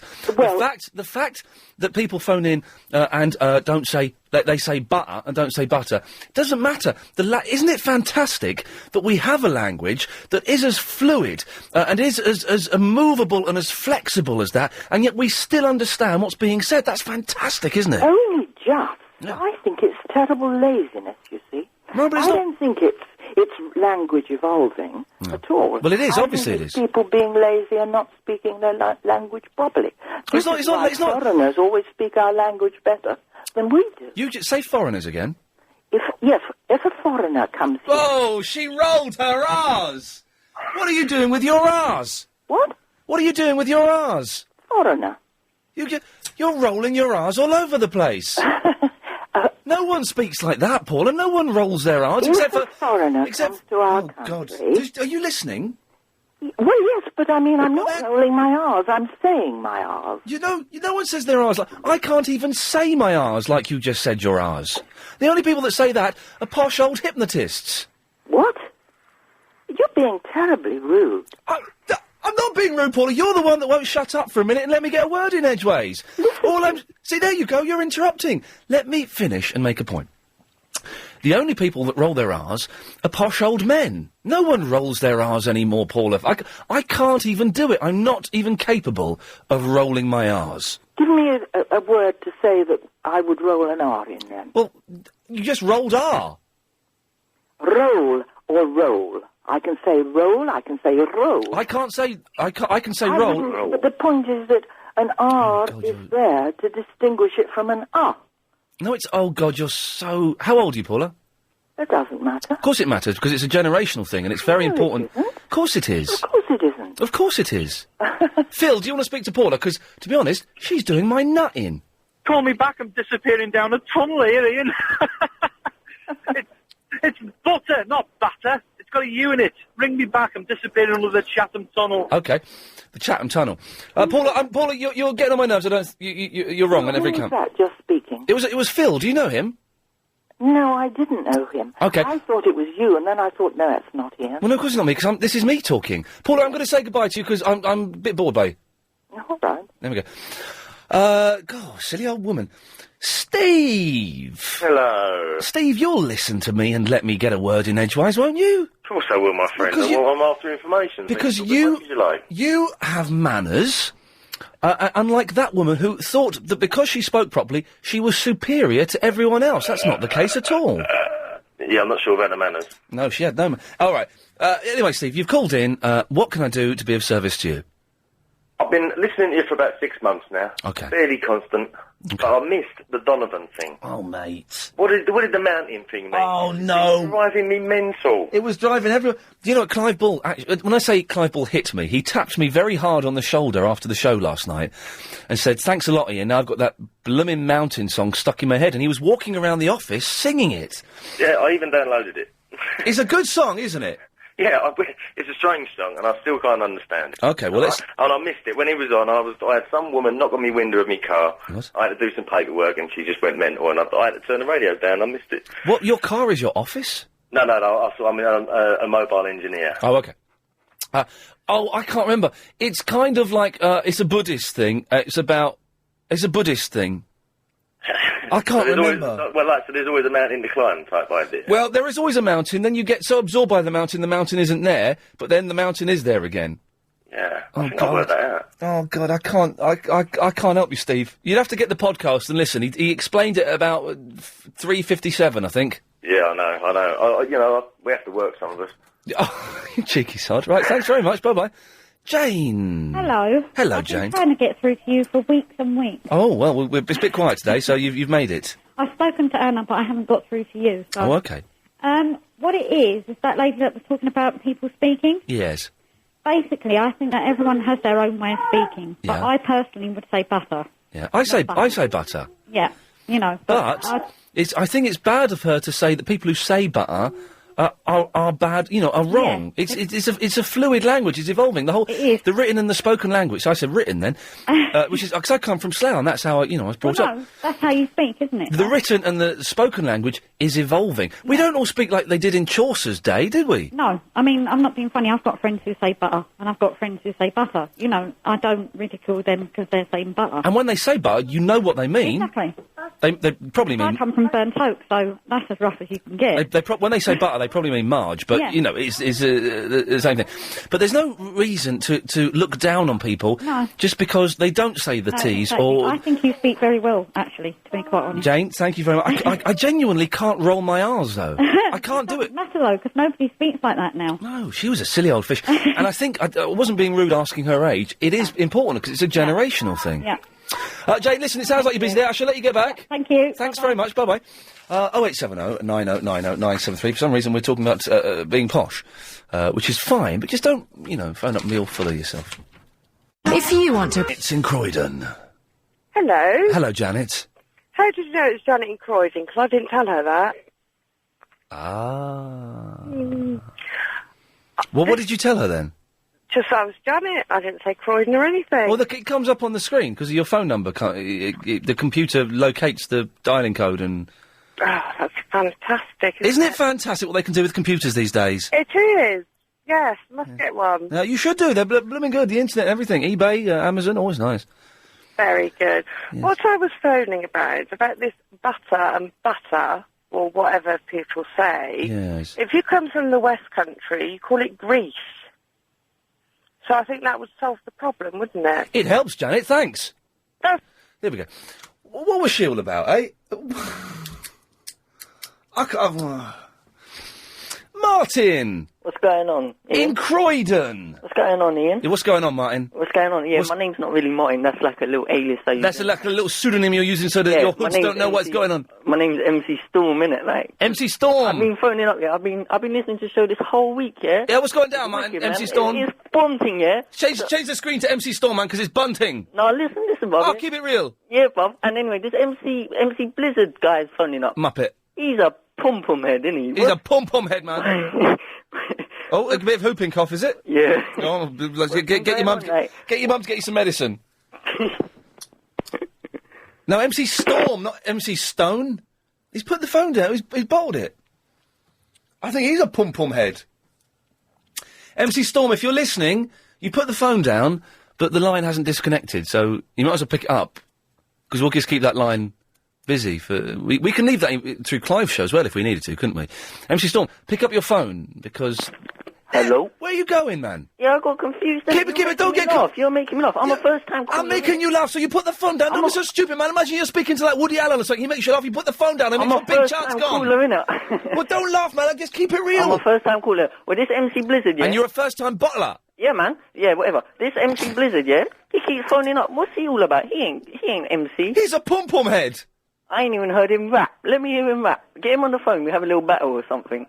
Because I think me and my virgin DJ Suntech should be your MC for the show, innit? I've just found out what a pom-pom is, and we won't be saying that again on the radio. It's a bit rude, but... Oh, yeah, well, I didn't know that. I just thought it was... mate. In my day, it was, I thought it was like a pom-pom that they should... That's what I said, pom-pom. Pom-pom head, yes. Okay. Yeah, anyway, yeah. Anyway... But you do a rap then, NC Storm? I'm a bit of a first-time caller. I tell you what, I'll phone you back tomorrow, yeah? No. Okay, then, okay. I need a beat. Can you give me a beat or something? Turn your radio off and I'll give you a beat. Yeah, okay, then 1 minute. Your mum's listening, is she? Hello? Yeah. What's going on? Well, we're doing the radio, innit? Yeah. Okay. So I need a beat, like, can you give me a beat? Yeah. My name's Ian Lee. I'm on LBC. No, man, it ain't happening. No, man, it's not happening. What's going on? You just dialed another... What's going on? This is like the call from hell. Yeah, man, this is awful for me, but I imagine it's a million times worse. Yeah, man, I only came up to slag off MC Blizzard. Exactly, I'm getting paid for this, you're not. Wicked, man. Can I join your show? No way, because you is rubbish. Bombaclat. Oh, yes. Alan! Oh, Ian! Hello, you're not a foul-mouthed rubbish MC, are you? No, mate, no, I'm not. Okay. I'm first time caller to your show, Ian. Okay, well, I'll try not to make you laugh, because apparently that means people hang up. Well, apparently so, yeah. Yes. Well, what it is, Ian, I'm reading about, the way people speak and stuff, yeah? Yes? Well, I went to elocution classes when I was a kid, like, years ago. I can hear it.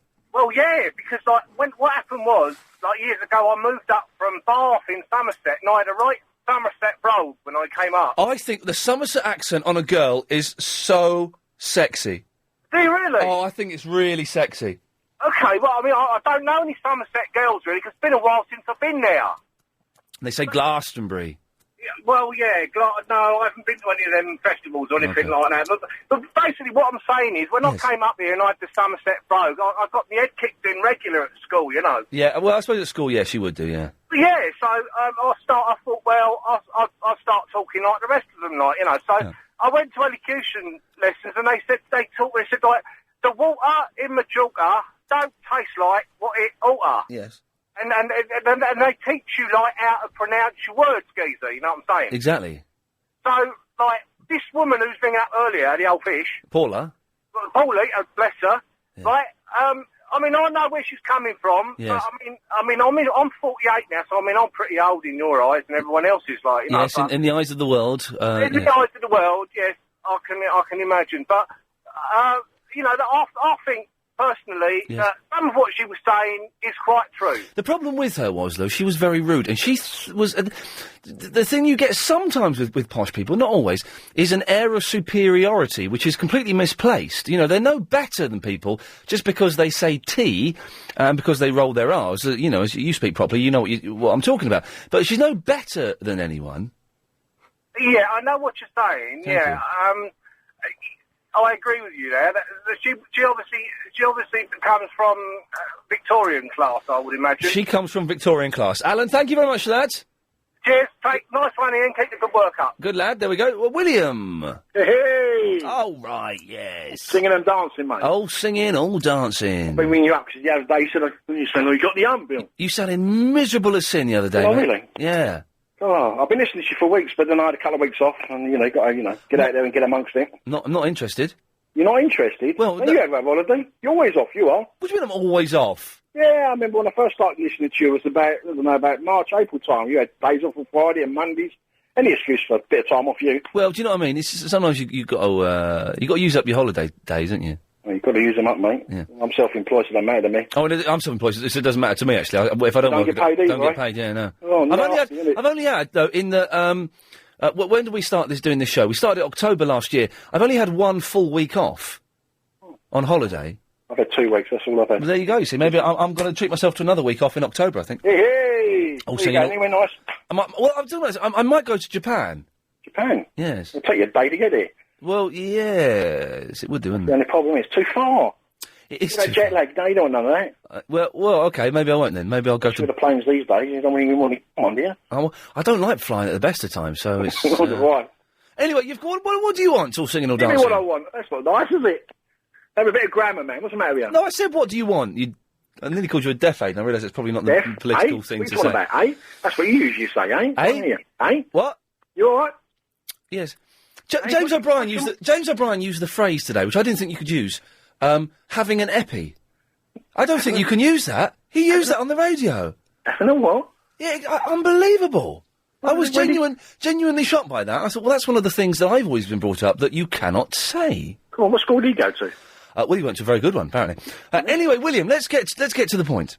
Yeah, I'm all singing and dancing, mate, all happy and I know you are. What's the point? Oh, I just want to make your day, mate. Make you happy. Be happy. Yesterday you was miserable. I'm in a good mood today, man. Hey. That's all it counts, mate. Lovely. Be happy in your work. Thank you, sir. He's good, isn't he? I like him. Johnny! Hello there, Ian. How are you, sir? Do you know, I'm all right. You sound all right. Thanks. Apart from the fact that you can't roll your R's. I can't do it. Why not? Well, what's the matter with you? Well, nothing. I've tried. I can do it. Well, that's it. That's it. You did it. But I'm. There you go. Look, that's all you do. But that's cheating it, though. That's not. No, you put your tongue. The on foreigner. The back. That's it. Foreigner.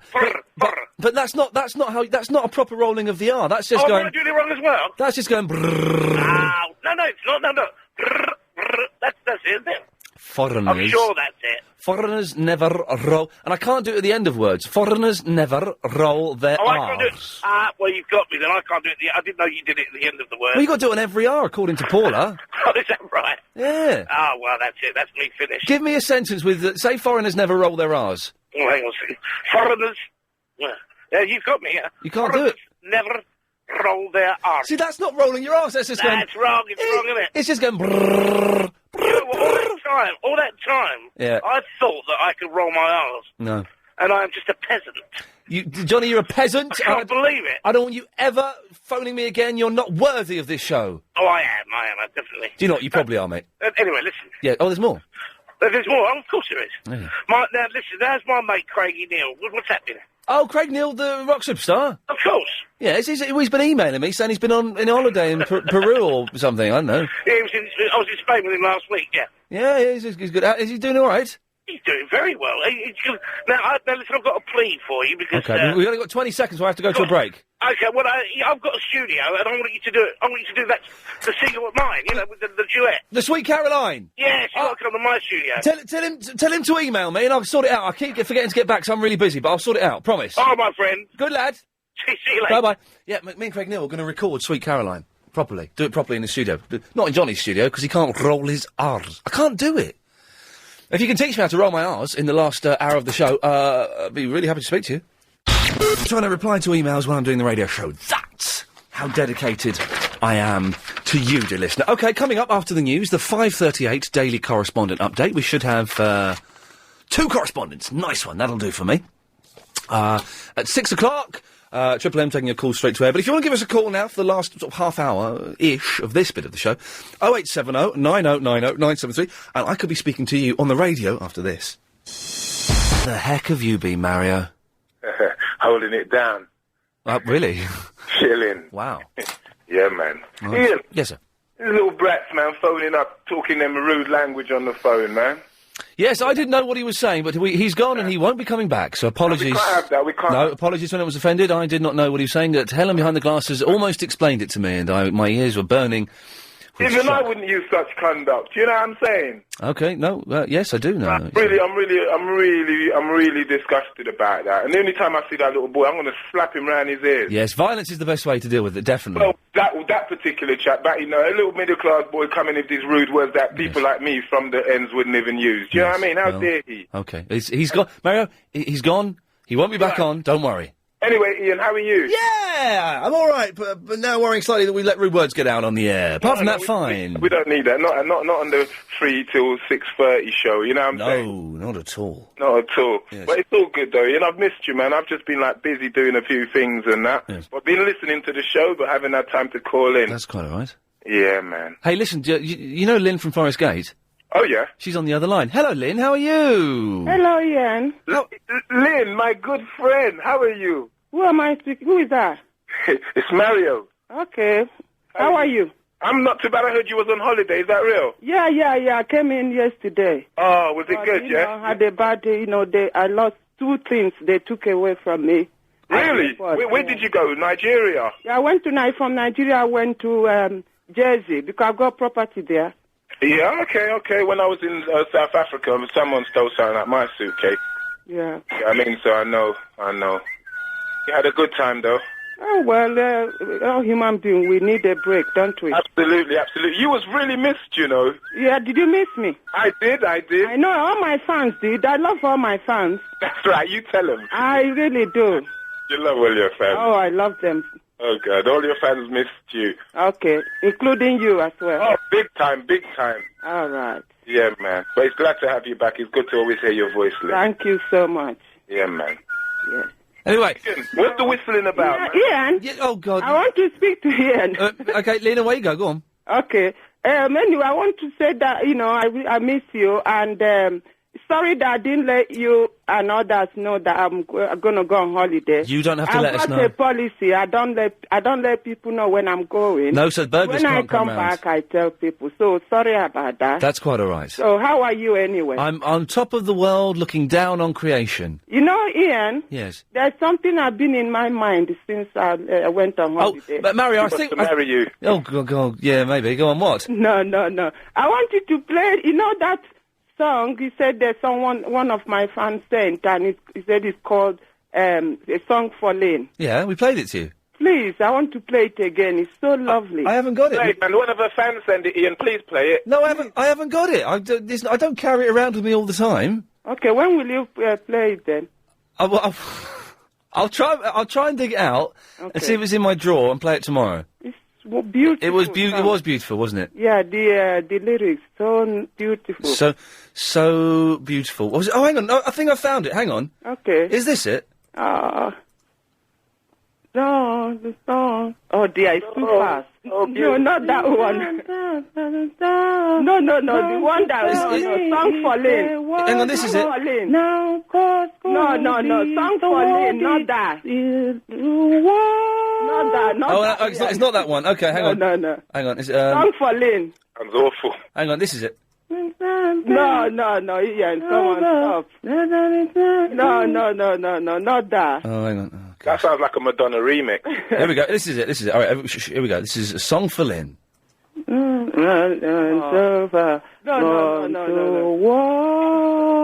Not that. Oh. No, I can't find it then, Lynn. That's the only thing I've got. When you get, play it. Hang on. Here it is. Body gone to war. No, that's not it. I can't. Yes. Don't stop it. Lynn, sorry. Come on, I like that music, you know. I know the you one do. name. Make her day. I wouldn't dare. Listen, I've got to go. Okay, anyway, nice. I'm glad to speak to you. I'm glad to speak to you. And your fans are happy you're back. Thank you very much. Mario, thank you. Lynn, thanks very much. It's 5:38.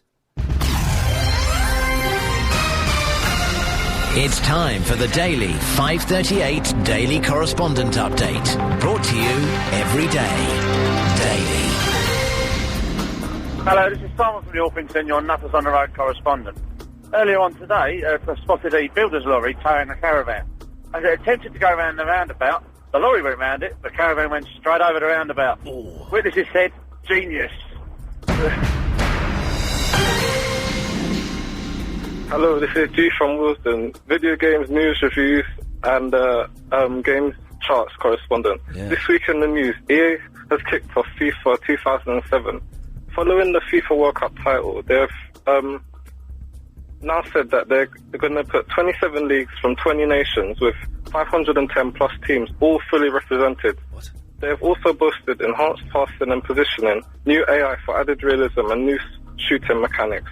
There will be a new online mode that enables EA Sports interactive views. So, for example, you could find someone else living in London that supported West Ham, and you could play your Arsenal team against them. Also, in reviews this week, we've got a game called The Elder Scrolls 4 Oblivion. It's an amazingly complex RPG that's fun and exciting. How long's this going for? It follows... Gee, how long's this go on for? I finish at 6:30. All right. You don't phone in for 8 months and you come and do 20 minutes. Alright, give me one more. It follows on from Morrowind, the game for all gamers, no matter what your preference. I've got the Elder Scrolls and my copy doesn't work. Is it? Yeah. Is it any good? Well, it don't work. Oh, well, no, obviously. Ian, keep on the line. Gee, what else did you want? Yeah, you know you said you got free Nintendo DS and all this, yeah? Yeah. It's making me really jealous now because my Xbox broke like a little while back and I haven't really got a console and you've got like 50, so what's going on? Well, I'm wicked and games people realise I'm wicked and therefore they give me free stuff. Yeah, you're lucky so-and-so. I'm a lucky so-and-so. Oh, it's Blanche. Hello, Ian. Hello, Blanche. How are you? I'm over the moon to be speaking to you. Oh, how sweet. How sweet indeed. Oh, absolutely sweet, because I haven't got a fan club. No, well, there's a reason for that. Yes, of course. What I would like to do is get all Lynn's fans, make a collection to send her back again. What, on holiday? Yes. No! Blanche, no, peace and love, man. We have Donovan on. Peace and love. I went to bed with her voice in my head, and this afternoon I sat down to relax to listen to you. Hey, and she's back again with her fans. Did you hear Clive's show last night? Yeah. Did you hear my mum phone in? Yes. She's I love her dearly. I'm in very serious trouble. My mum has learnt the phone number to LBC. She'll be phoning up Steve. She'll be phoning up Anna. Steve doesn't take calls. No, I know, but he'll speak to my mum. She phones up. Can she do text? No, she cannot. Well, he only answers Oh, text. of course, he's a bottler, So yes. you're safe there. Thank God for that. You're safe there.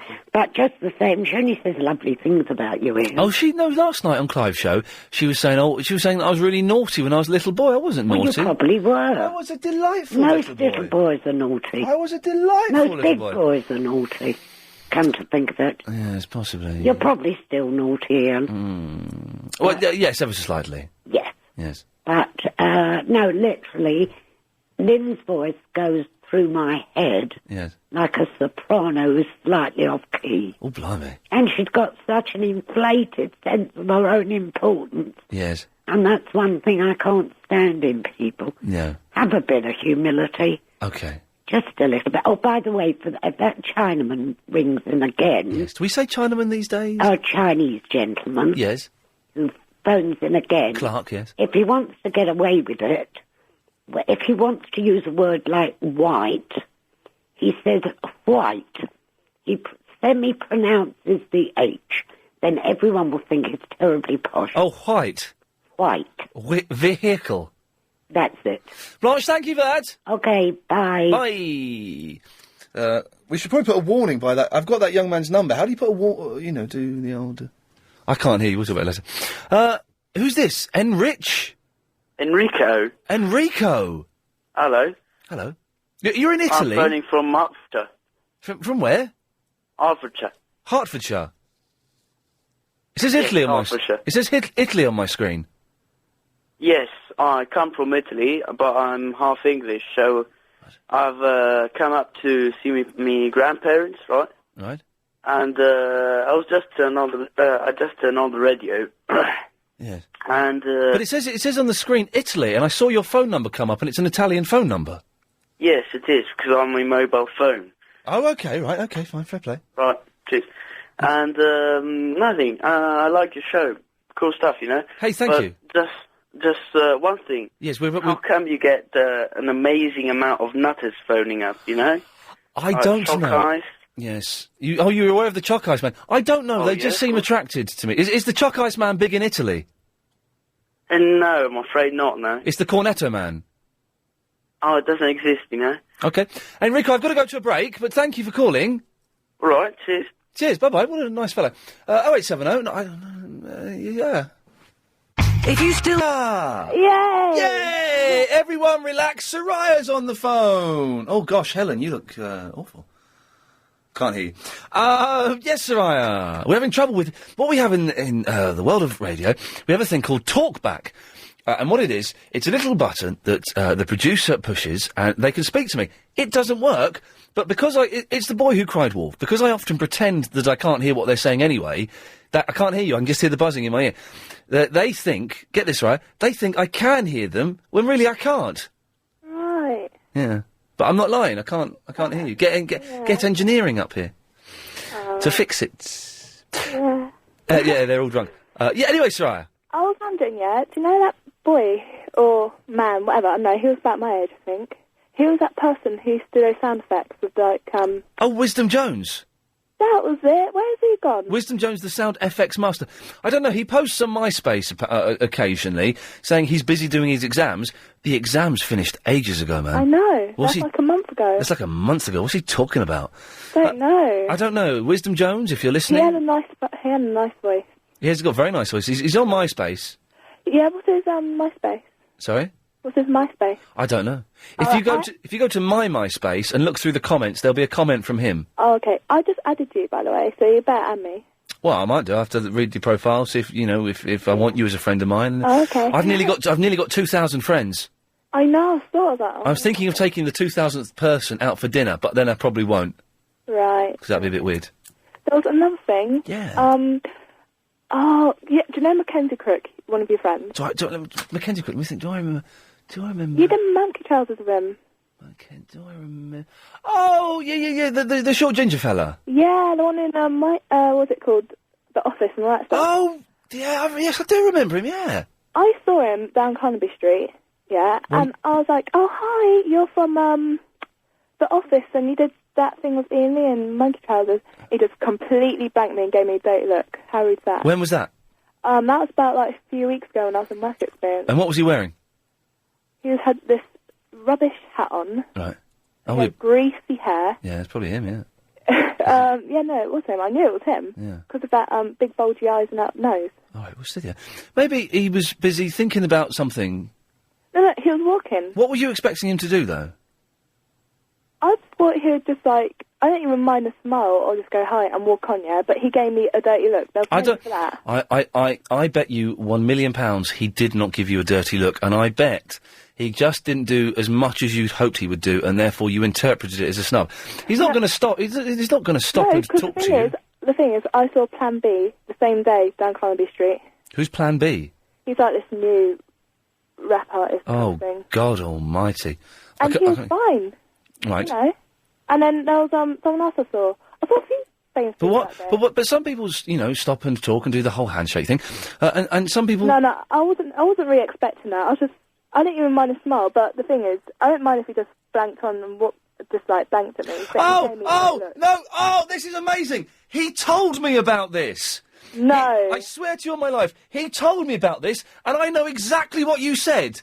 What? You didn't say anything to him. You went, oh my God, there's that guy. He's famous. He's Ian Lee's friend.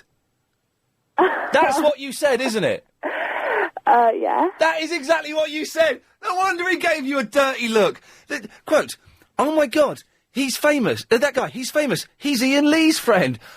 I wouldn't stop and talk to you if you did that. I'd give you a dirty look. Why? He texted me when that happened and told me that had happened. And I laughed and said, ha, you see. Why? Because you can't just say, oh my God. First of all, it happens very rarely. If someone's walking past someone in the street and they say to me, or they say to their friend, pointing at me, oh my God, that guy... Oh, no, I didn't point at him. Carry on. Yeah, all right. Someone says to a friend while I'm walking past, oh my God, that guy, he's famous. I'm not going to turn around and go, hi. I'm going to get my head down. I'm going to speed up ever so slightly. And if they say, he's Mackenzie Crook's friend, I'm going to speed up even more because it means they don't know who I am. No, but I didn't know who he was, yeah, but I just didn't know his name. Well, then why should he... You don't know his name. Why should he smile at you? I knew it has to do like muck, but I forgot what... I'm surprised. If I was him, I'd have given you a boot up the bum. Oh. He did exactly the right thing. I can't believe that you're the person that he told me about. Isn't that weird? Yeah, I know. So, listen, I may or may not add you as my friend. Really? But I'm a nice person, you know? Okay. Chris. Hello there. Hello, Chris. I was firstly phoning up because I'd like to defend Paula. I don't think anybody has done. They phoned up and defended the slightly lesser well-spoken people, but nobody said anything to Paula. Firstly, I think you were the rude one who Chris, Hello? Get lost. Yes. Bob! Hello. I don't want to ruin my Thursday by talking to an idiot. Hello, good evening. Saying that, I may be too late. Hello? Yeah, I can't believe I cut him off to go to this guy. Yes, Bob? Yes, good evening, Ian. Ian, you'll be aware that a couple of weeks ago you rejected my application to be a correspondent. Yes. And I was kind of upset about that. I didn't call you for a week because I was all lavid and angry. However, I've got over that, and I want to invite you, please, to be my third honorary member of the society.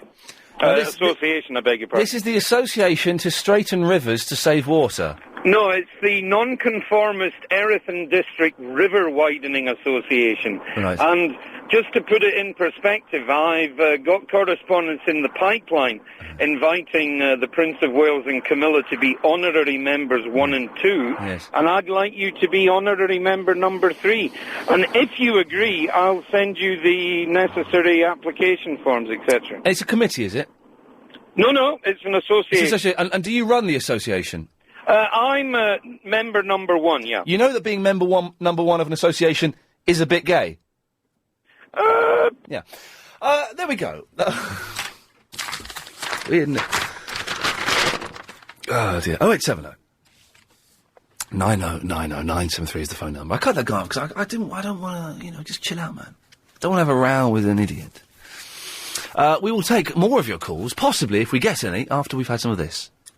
Peters and Lee! Hiya, how are you? I'm fine. Who's this? Peters? Yeah, it's Peter. No, it's only Peter. I've not got the other fellow with me today. Lee is here, though, aren't you, Lee? Hello, mate. There we go. Peters and Lee, back together again. Hello, mate. We're back. Well, who are you going to do, the piano or shall I do the singing? What was their song? What was their big hit? I didn't have one. I don't think I did they? Peter, have you stolen something and you're running away? No, I'm in the city, mate, and I'm walking down the Cannon Street. Okay, what do you want? Because your line is awful. I thought it might be. You might get a bit of wind and all. Anyway, no, I haven't had any beans. This Barry. Yes. What is that all about, mate? I mean, I think your show is absolutely fantastic. But that geezer, I mean, I sit there on the train going home and I listen to you every night, and I'm just... All right, he's funny now and again, but Barry? This geezer's gone, mate. He's not called up for a while. No, I don't know what's happened to him, but I tell you, he's absolutely gone. And the other one, Varinder. What's all that about? Oh, you're not keen? No, well, just like, you get some funny calls on there, mate, but I mean, you hold the show together. You need a few professionals, but Christ almighty, you're working with amateurs. Welcome home, welcome, welcome, you're home again. That was your big hit, wasn't it? I think it might have been. Thank you. Lee! Hello, mate. Hello, I can hear you, that's good. Good. Yes. What do you want? Bit of a dilemma. Uh-oh. Thursday night, Yeah. my night out. Yes. I played darts with the boys. Good boy. As you do, for the game. Yeah. If I play darts and I have a drink, I'm rubbish. Yeah. If I don't drink, I play well, but we play for money. All right. So, do I sacrifice the night out drinking with the boys and play well and take all the money off them? Yes. Or do I get drunk and play rubbish? You get drunk and play rubbish, of course. But then it costs me a fortune and I'll come home and the missus will go at me for spending You know what I mean? Tough, isn't it? Well... All right, no, hang on. Don't drink and play really well and win all the money. But then I don't have a good night. Yeah. You know what I mean? You should stay in and watch telly. I don't like telly. Oh, God almighty. Some people are never satisfied, are they? Odd show today. Some excellent bits, some rubbish bits, a little bit of naughtiness as well. If you missed the show, then it sounded like this. That was good. I like having that up. That sounded rude, didn't it? I got 3 B's in my A-level. Wicked! I used to bite things a lot when I was about 4 or 5. Triple M's over. Thank you. I want to fight Jonathan. You literally toss them up in the air and they come down fully erect. Donovan! We're going to go to Victoria now. Oh, lovely, yeah. Hello, Donovan. Hello, Ian. I'm just wild about saffron. You're rambling all over the place like an incoherent old lush. The old fish. Oh, it's nice staying on Ian for a while, isn't it? Steady on. Is there any programme greater than Flog It? You know, you get blown away by it. Sorry? And how much is that? I charge £40 for an hour. And you get blown away? Because it's bunting. I want to fight you. Wow. I can't believe my Flog It comment made the montage. Nice one. Yes! OK. That's the fun over. Now it's down to the serious bit of the show. Are you paying attention at the back? I hope you are. It's Triple M, 0870 9090 973. It works like this. You no longer speak to Helen behind the glass. For all intents and purposes, she's gone. She's out of the equation. Forget her. You call up, I touch the screen, I say, line 2, you're on the wireless. Pradeep. A child phones up and says Pradeep for a long, long time, till he runs out of breath. And then I cut him off, and that's it, we move on to another call. It's as simple as that. 0870 9090 973 is the phone number. There's a 7-second delay, I must warn you, so no swears, no libel. Apart from that, you can do what you want. See you after the news, thank you. Second delay. Stop music, Johnny. Just stop it. Yeah, I'm bored of that. 7-second delay. Don't be sweary, don't be libelous. That's pretty much it. You go straight to air. Line 3, you're on the wireless. Hello, it's me. It's Bryony, can you hear me? Yes? Oh, hi. Yeah, you know, you spoke to my mum earlier, Janet from Croydon. All right. And I'm Bryony from Croydon, and you cut her off. I don't mind it, yeah? Yeah, I'm going to cut you off as well, Bryony. No, please. Yeah. That's how you deal with it. It's as simple as. Line 2, you're on the wireless. Hello, young man. I believe you have a guy who called you... Oh, let's not go there. Line 1, you're on the wireless. Running up, running down, running all around the house, around the world, everywhere's treasures, eating and drinking, treasures everywhere. Going... Wow. School holidays, is it? Line 9, you're on the wireless. Watch the opening credits to Try Before You Buy on BBC. It takes me back to 1991 and the double-dipped purple on. Try Before You Buy. Oh, that's where... Try Before You Buy, if I got it correctly, is the one... is rubbish. They go and look at a family go and look at 3 houses. They're showing around 3 houses.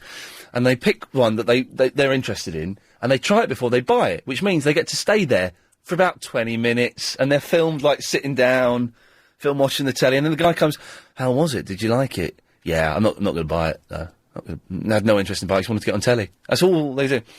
Line 8, you're on the wireless. Oh, hello. It's the teacher here. Today, it's geology. About volcanoes. First, there is a mountain. Then there is no mountain. Then there is. Tomorrow, mathematics. Ta-da! Bye-bye, teacher! Thank you, sir! We'll try. Line 5, you're on the wireless. Hello, this is Jesus. How are you? No, I can't. We didn't play the other Donovan song. We could legitimately play that at some point if this doesn't work. We've got... it's 4 minutes 30. OK. That's up our sleeve if we need it. 4 minutes 30 of pure Sunshine Superman action.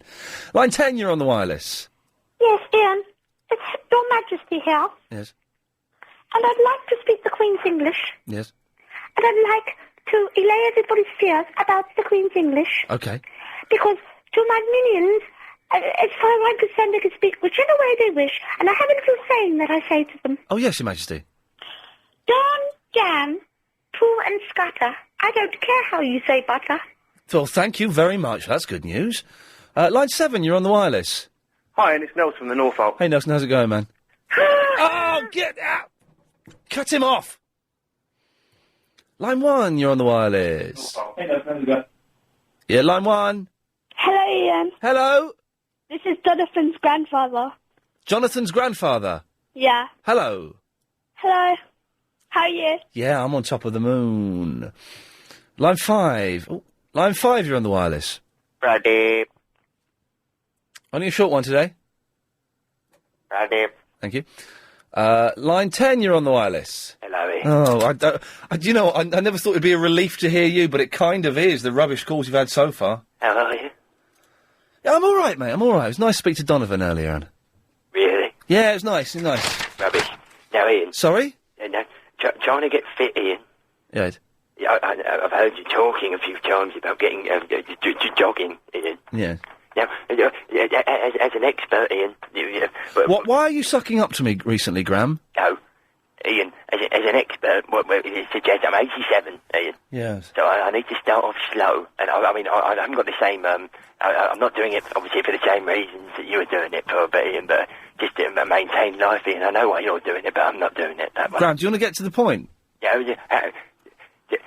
Where should I go jogging, Ian? I've seen you, and but I couldn't keep up, Ian. So, but I mean, I'm not doing it for the same reason. What reason do you think I'm doing it for? I know why you're doing it, Ian. Why? Vanity, Ian. Doing it to keep fit, mate. Sin. Sod. Goodbye. Goodbye. I'm really unpleasant, odd man.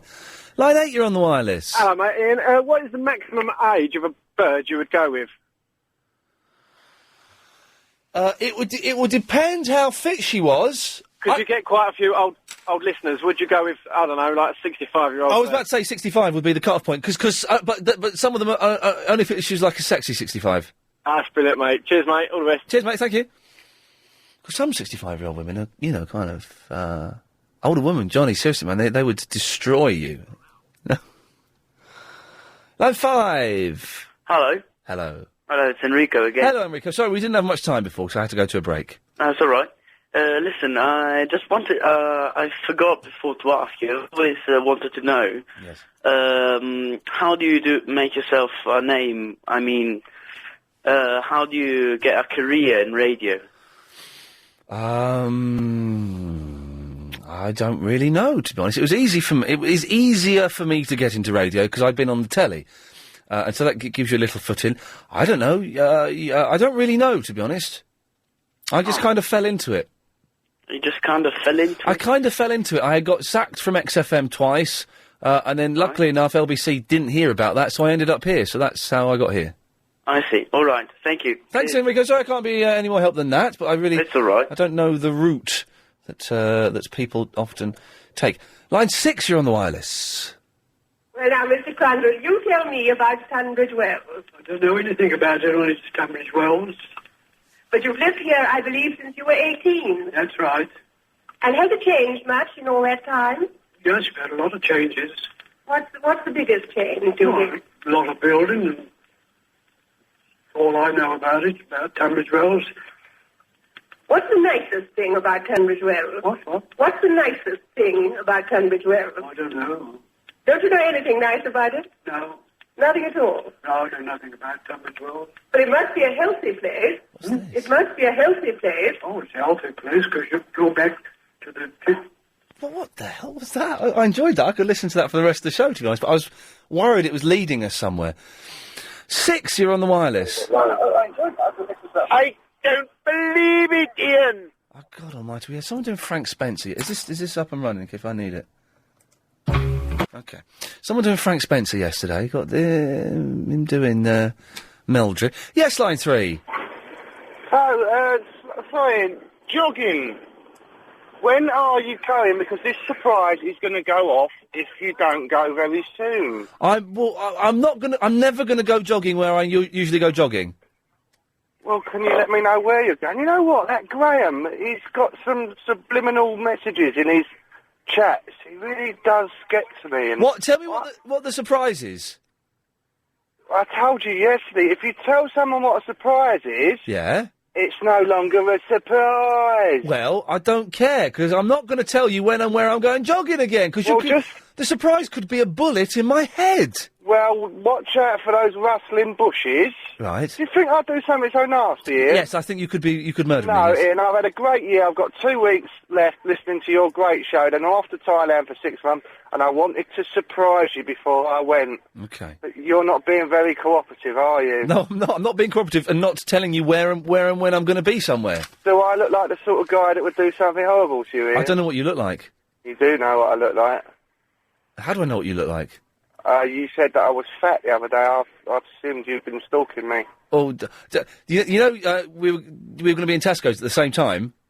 Yeah, no, I didn't go. No, I went to Sainsbury's instead. We both bottled out on a blind date. Isn't that sweet? You're on the wireless. Coming up next, Tommy Boyd, and of course the programme is Jelly Bones. Sports Watch all this afternoon with Jess Stelling. This is LBC News Radio for London, 24 hours a day, 7 days a week.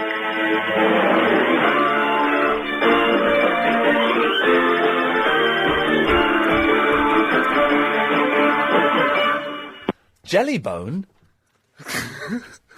And that'll be our second album.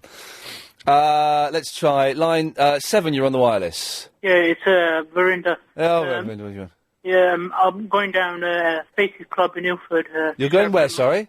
The Faces Club in Ilford. Okay, sounds To good. celebrate my A-level results. So if anyone wants to meet me there, feel free. That's it. You know that by saying where you're going to, Varinder, you could end up being assassinated? Yeah, I don't mind. You sure about that? Yep. Okay, well, that's kind of crazy. And so what exactly are you going to do to celebrate... what happens at this club? I'm going to get drunk, Nice. and I'll be on the pull. On the pull? Yeah. Ian. Yeah, hello? Yes, bruv, it's Arab. Oh, Arab!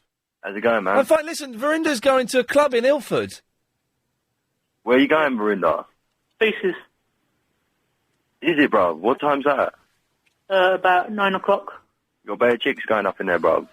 Yeah, Is it? yeah. Gans Hill. Do you know where it is? Fancy linking up for a J before we go? Steady on. What? For a little drinky poos. Yeah. Varinder knows, isn't it? Yeah. Do you want me to pick you up, Varinder? Yeah, go on then. You got a helmet? No.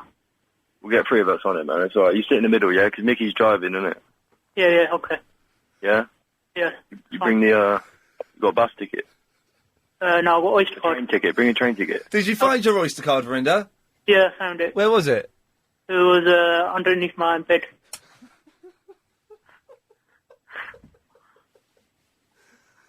What time? Yeah, well, very quickly, let's sort out your social evening before... so, Arab, you're going to pick Varinder up?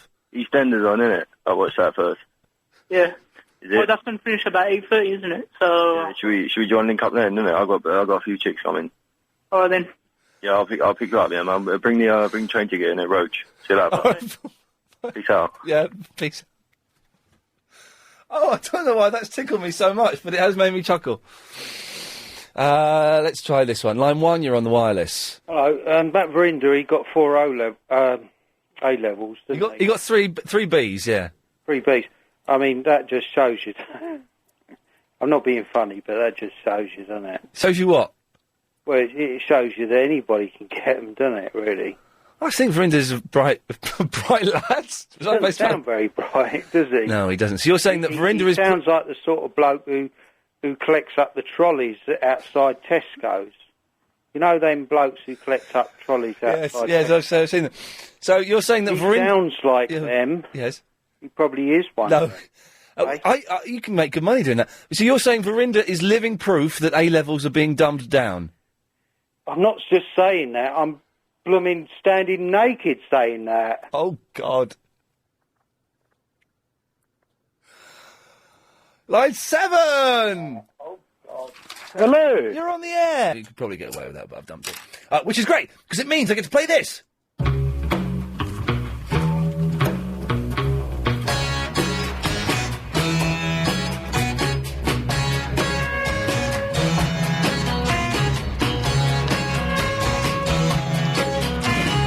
Sunshine came softly through our window today. Could have tripped out easy, but I've I change my ways.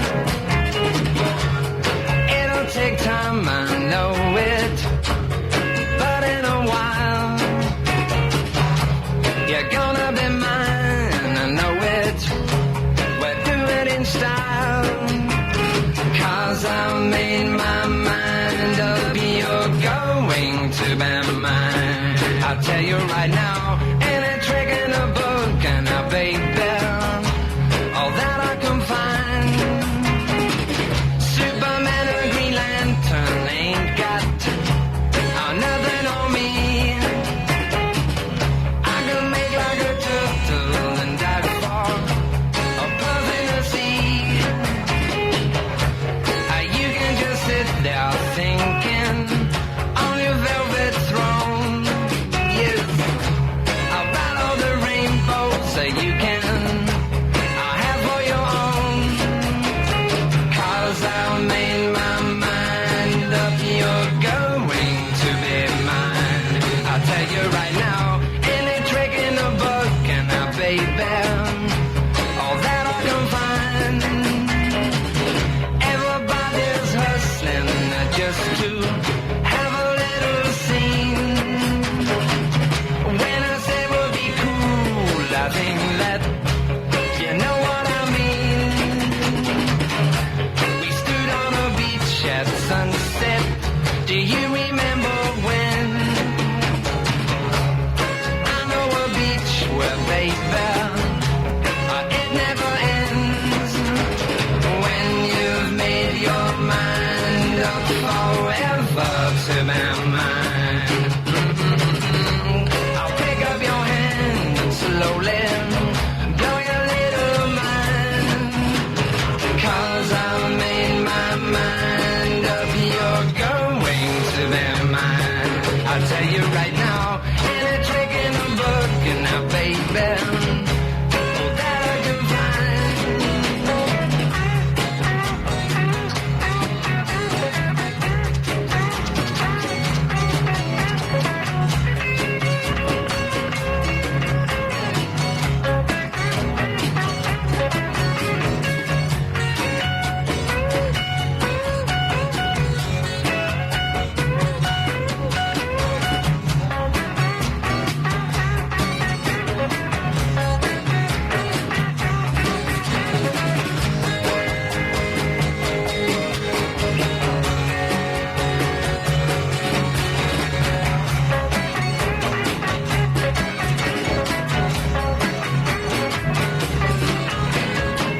Superman or Green Lantern ain't got nothing on me.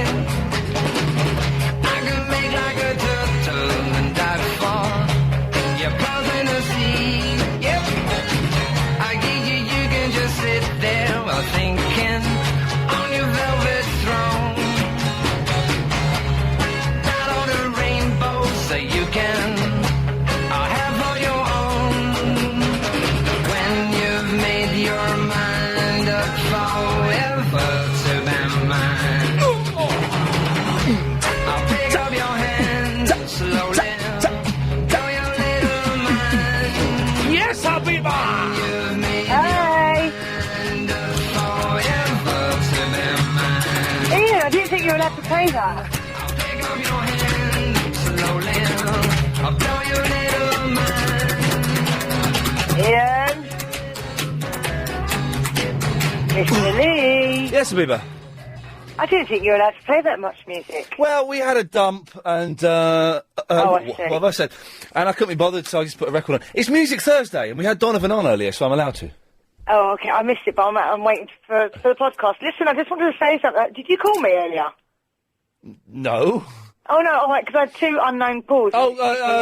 Helen may have done. Oh, okay then, well, I'll just call you back. And the other thing is just to let Varinder know, it's members only, so this is a member of Faces. He's not getting in because I live round the corner. Oh, he's not going to get into Faces? No, it's a members only club. I live round the corner. Okay, lovely. We're plugging Faces. It sounds like a crazy place. I'd like to be a member. Line 2, you're on the wireless. Hello. Hello? Hi, Ian. Hi. It's Surinder, hi, Surinder. Where's Varinder? He's going to Faces. Let's turn to the Varinder happy hour. Line 6, you're on the wireless. Hello. Hello, 96. Mary from Camden. Hello, Mary. I spent a lovely day in Kew Gardens. Oh, am I talking to Ian? Yes. Line 2, you're on the wireless. The least said about that, the better. Rod, Jane and Freddie, and the greatest saxophonist in the Western world, were on that jingle. I was there in the studio. I was breathing in the fumes of their talent.